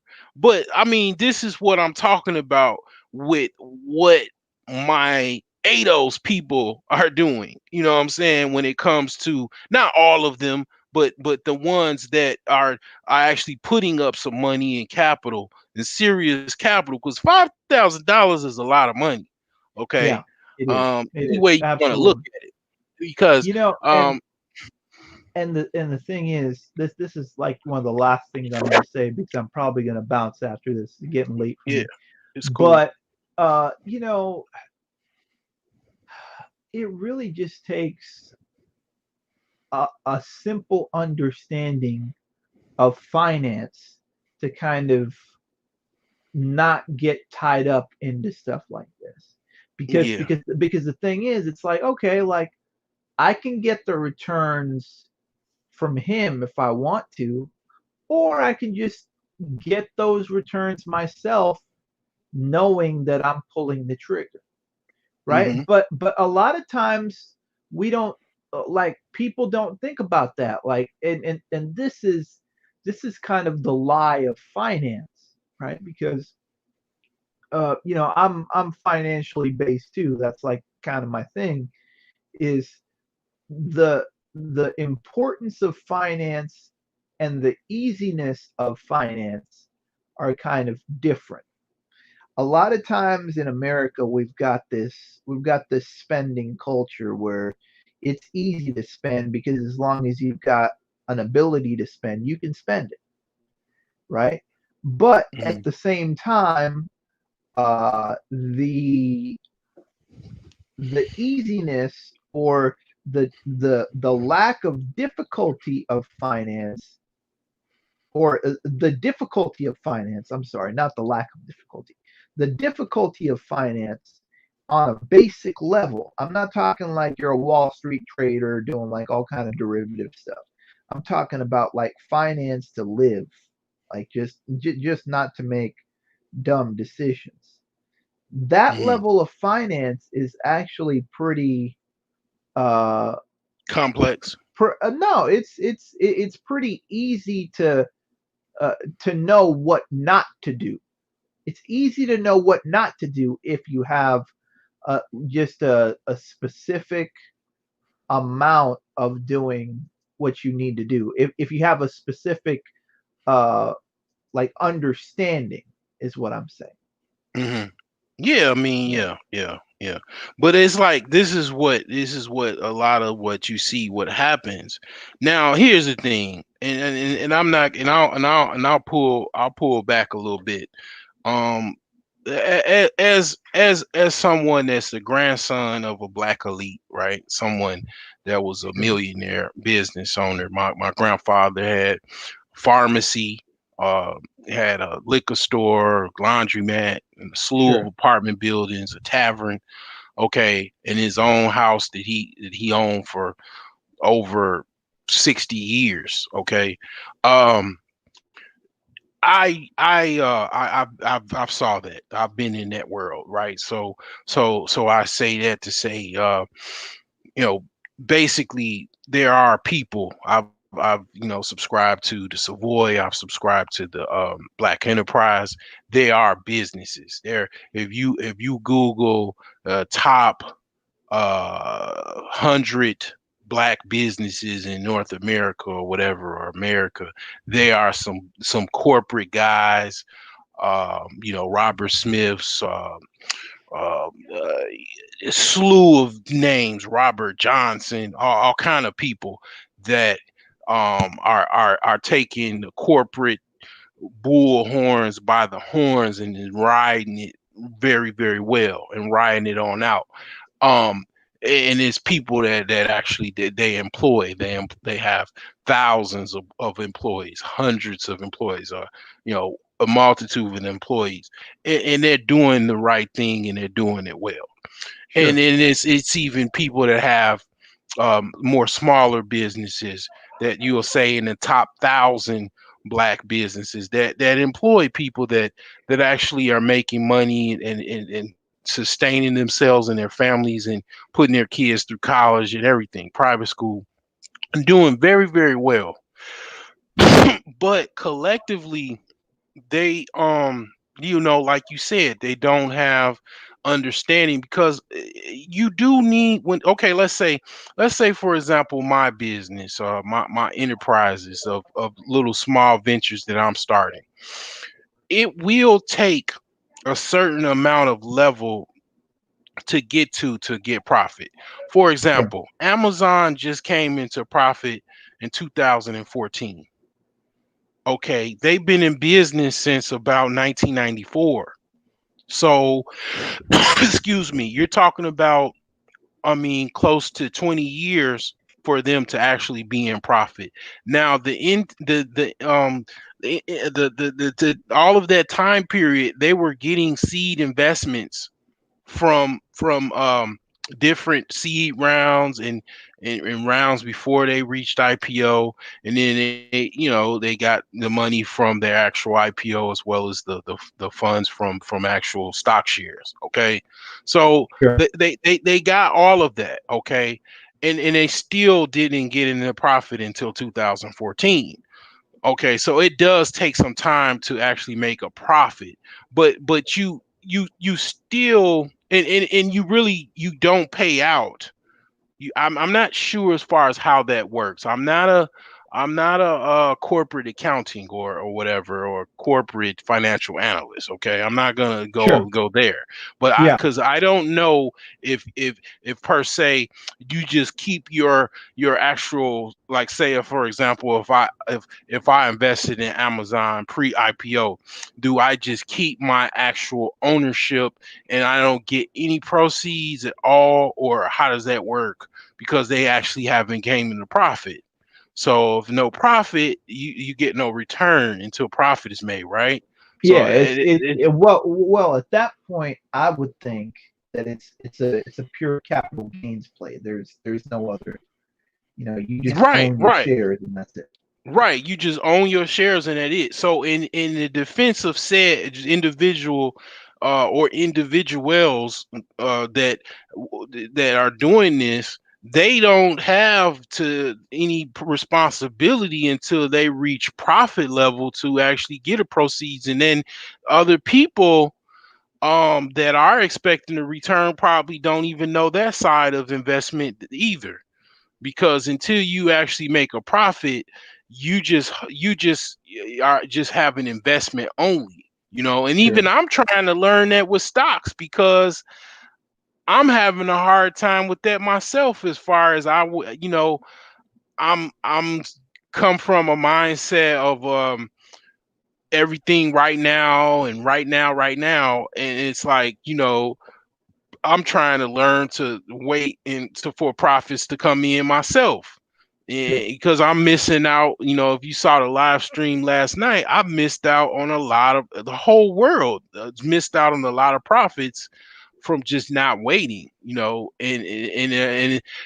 other thing is that, you know the individuals, or said individuals, are probably also not making wise business decisions.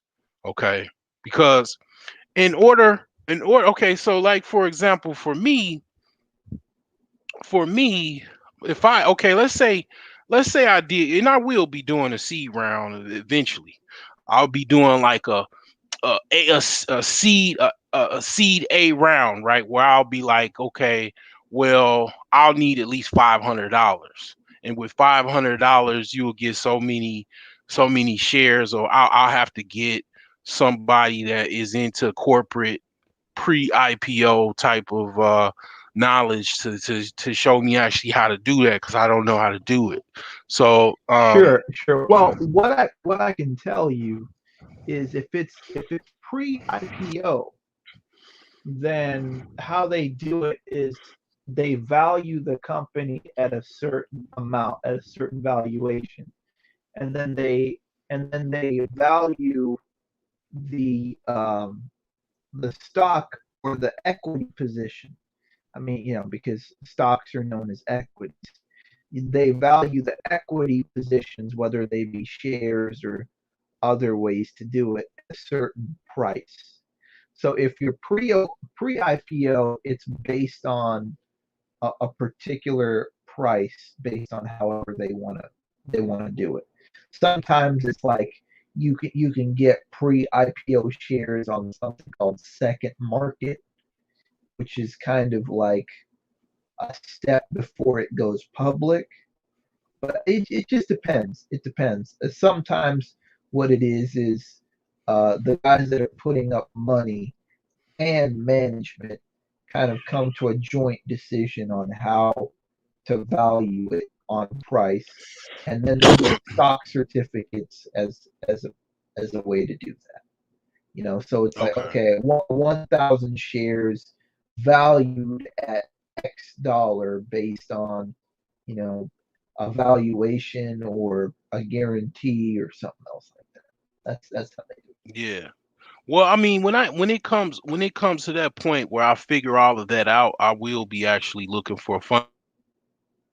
But what I'm gonna say is that, um, you know, the thing is this. I guess it's very difficult to actually turn a profit. I don't like so say if I get all of this money, what if I can just possibly turn a profit very quickly? But probably not because the thing is like say let's say if I got $500,000 on a first seed round, and then I'll list all of the things that I actually need to kind of get things off. It's gonna a lot of that money is gonna be sucked up due to hiring people, setting up certain things, buying Hmm. software, getting locations, paying for internet services, paying for down payment for leases, also even getting I certain mean, licenses, paying sometimes, for sometimes, consultants. sometimes your ad. Well, it depends on the type of business that you're running. But for a lot of businesses, their their their cost of acquisition and their cost for content, like for example, if we're going to look at like Netflix, for example, right? Like Mhm. their cost of content and their ad spend and all these kinds of, you know, technical Expenses. spending. You're spending on R&D and you're spending for technical expenses can eat away Yeah, I ain't. I'm at a not. I'm possible not profit. gonna be. Yeah, I'm not. I'm not gonna. My particular business, it would be probably limited to no R&D because at the Yeah, yeah, most R&D will be creating an app that sure, like for example for my service based business is just making an app where the user can use it and the actual service provider can use it, two different apps. That would be something that would be innovative and probably have to get a patent for and all of that. that sure, that would be the only sure, thing that I could think of that I'll be trying to do R&D on, and it would be costly. But the thing is that I don't even have to even initiate that in the first seed round. But what I'm just saying is that I'm gonna need lawyers to draw up paperwork to make everything legit. I'm gonna need consultants to actually do certain things. Probably gonna need an accountant on staff. I'm gonna need to hire people to actually run my business because here's the sure, thing, and this is where I'm trying to get. I'm speaking this stuff out before. I'm not gonna. This is not gonna. Once I get in seed round and let's say I got $500,000, this is not no small business. This is not no self-employment adventure, sure, okay, or sure, adventure or venture. This is something that is basically a business. This is a operation, a small corporate operation. At the once I get if I got funding like that, or even the whole goal is to be a small corporate, very grassroots organization where um the blog thing might have to be shelved or whatever with that, but the whole broke genius stuff. But then just take that out of that, but just basically, and I might be able to spin that into like apparel or something like that. Who knows? But the thing is that the other stuff with it, the owls herbs, the ASCSTS.com, IT support site, the actual home services site where home cleaning, commercial cleaning, um, other projects might even have to be shelved because it won't be enough funding to just spread it out. So sure, if ideally I have 500K, I would have to fund it into Owl's Herbs, which what I'll have to do is just maybe just start one location, just one little retail store, see how that goes, maybe have a juice bar in it. Then the Owl's Home Services, I get a fleet, like maybe, yeah, a fleet locally of a location where, because ultimately what I would have to do is get a office location, and then also another location where it's like kind of like a warehouse, where I have a fleet of trucks for the home service business, just basically Sure. for that aspect of home service, everything that I'm gonna do. And then, like I say, I already have to do certain things, but I'm scaling. So I'm not, I still have handyman services that I want to roll out, moving and hauling, landscaping and snow plowing and stuff. I haven't even implemented that with my Al's Home Services because I don't have the funding or the means or manpower to actually do that yet. So it'll be, things that you have to scale up. But I'm just saying all this to say that even that $500,000, it is going to get sucked up into Yeah.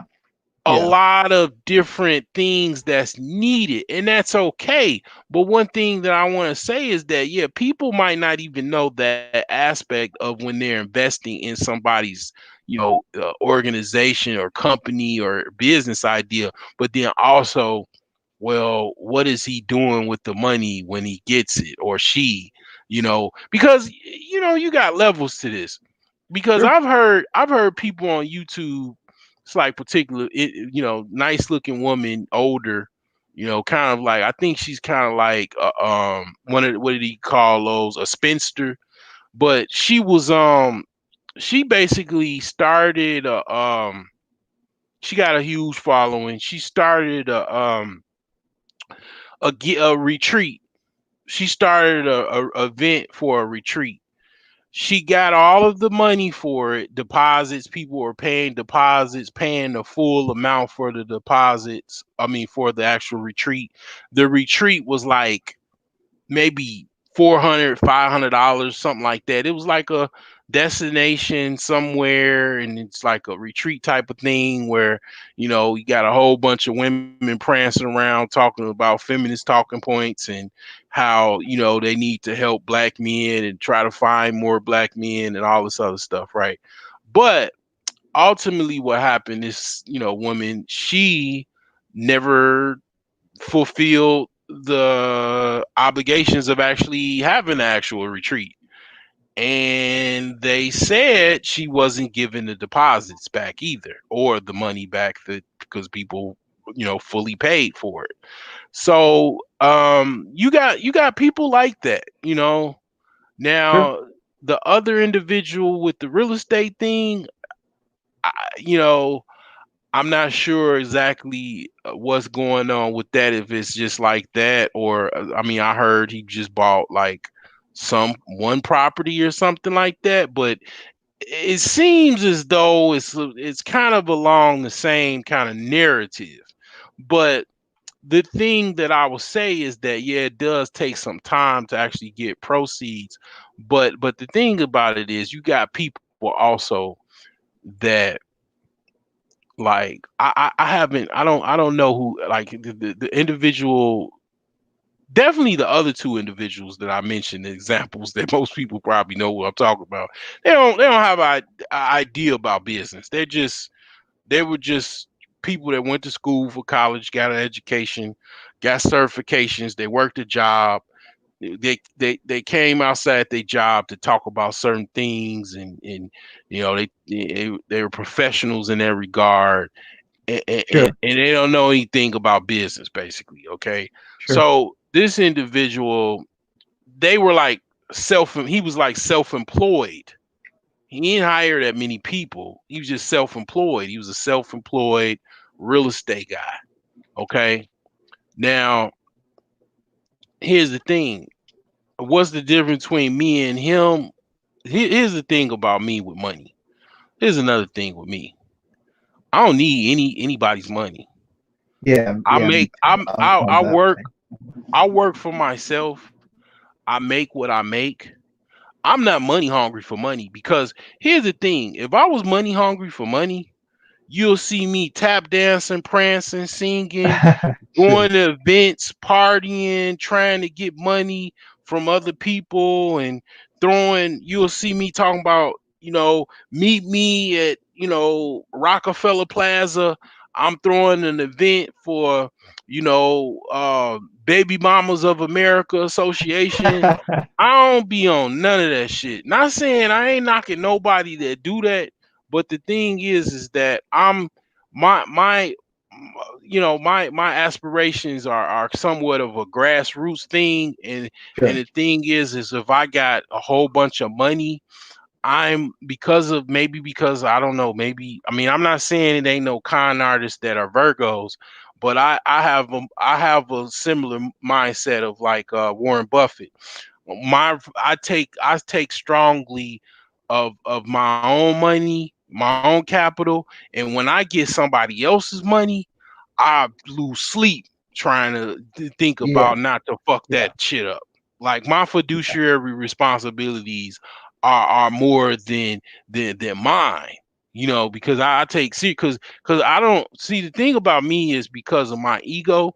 I don't like to do. I don't like to fuck up. I'm a perfectionist. Yeah. I know. So when, I'm the same way. I'm the same way. so if I get somebody's capital, I wanna go get a high five from you, and I want you to tell me that I'm the fucking goat. I don't, if anything less than that, then or just, if it's like, I ain't saying you gotta tell me I'm the goat, but if you ain't at least telling me, like, one thing about me working in IT, a lot of people, a lot of guys, even women, be like, "You the man." After I fix all of their problems, that's what they told me. They would be Yeah. like, not everybody, but if I had $1 for every time I've been told I'm the man, like, I'd have a nice little amount of money, you know. Sure. Sure. So the thing is like basically, um, I say that to say that I really care about, what I'm saying, trying to, like, not so much please people, but doing right by people. So Sure. I don't being a scam artist. If I wanted to be a scam artist, I would already been a scam artist. I'm not. I can't do that because I like to sleep at night and I actually care about people. So me scamming people will have me lose sleep at night. Sure. If you get my drift. But other people don't Absolutely, bro. care. Other people Yeah. don't care. I mean, that's Yeah. other Yeah. people. And to be honest, like that's look. You got You'll. cold blooded. You got cold blooded people in this world I that know. they don't. They're spiders. They're reptilians. All kind of stuff. They don't. Man. They got ice cold veins. They don't care anything about you. They don't even care about themselves. And then people got to watch that. If you got people that smoke cigarettes, chain smoke cigarettes, and are abuse alcohol, this individual does not care about themselves. So they damn sure ain't gonna care about you. You gotta psychoanalyze and, like, look at people and find out what they are, what type of individual they are, because when you find out on a psychological level that this person has some issues, some deep seated issues, that's a red flag. Okay.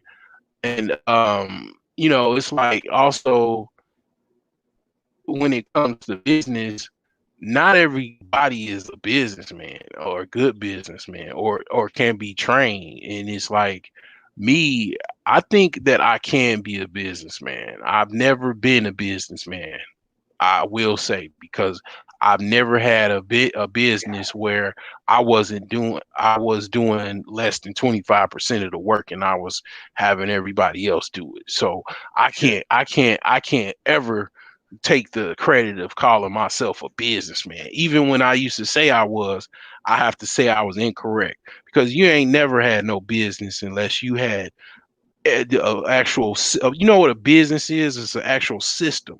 It's a Sure. system that you can package and you can take anywhere in the world. For example, like Microsoft, it runs off of a system. The actual CEO, even the person that found it, he ain't even nowhere near in sight. I don't even think he's on the board anymore. He does have probably some influence on it, but he's still making a whole bunch of money off of this system that he created over 30 years ago. Yeah. So You know what it is with me, bro. Like this is the last thing I'm gonna say. The way I look at it is simple. I'm just here to plant seeds and to have other people do what they want to do. What I mean by that is, like, for example, the guys that always told me, hey, look, it's not about me telling you what to do and then you doing what I need you to do. Okay. It's about you asking me certain questions, me giving you my opinions on those uh, questions based on experience so that I can plant the seed in you so you can do what you need to do for you. So, like, when it comes to all this business stuff, whenever we talk about it or we answer questions and stuff, I'm not answering questions because I want anything from anyone else.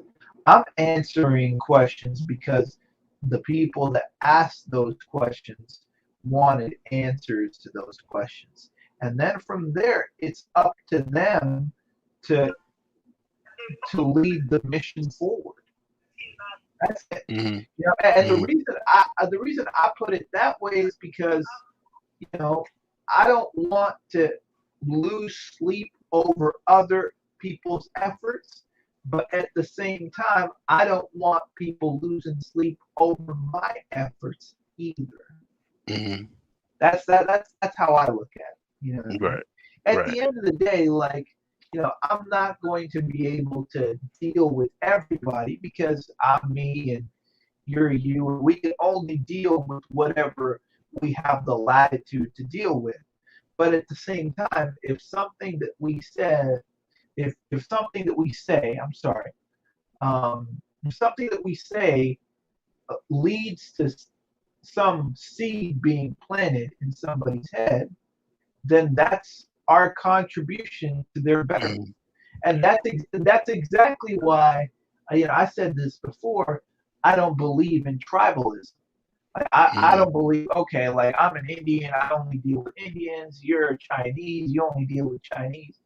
I deal with people that have a productive spirit, that actually want to do something positive out of the time that they have.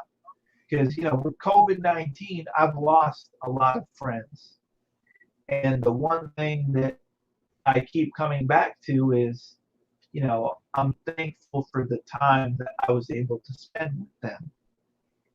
And, I don't know how much time I have, just the way that nobody really knows how much time we have.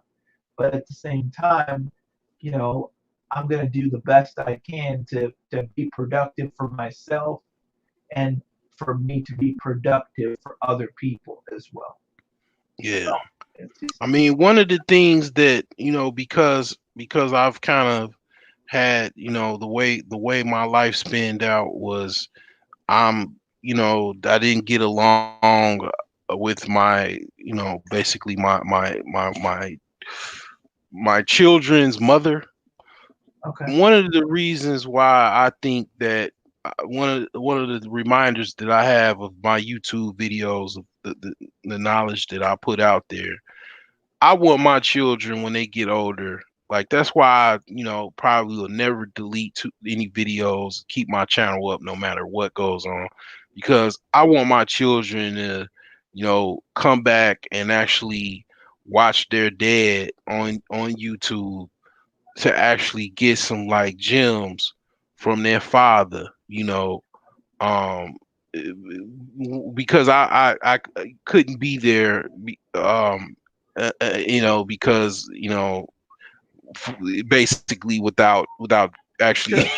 you I know, I yeah, understand. We're not gonna go there. I want you to keep your anonymity on this yeah, situation. yeah, yeah. So I just pretty much that's one of the reasons why why I just kind of like do this too. You know, like I want my children wherever they are, you know, to basically when they get older, stumble upon daddy and then maybe something I said resonates with them to help them out because they probably I'm sure they're gonna have a lot of questions and stuff like that.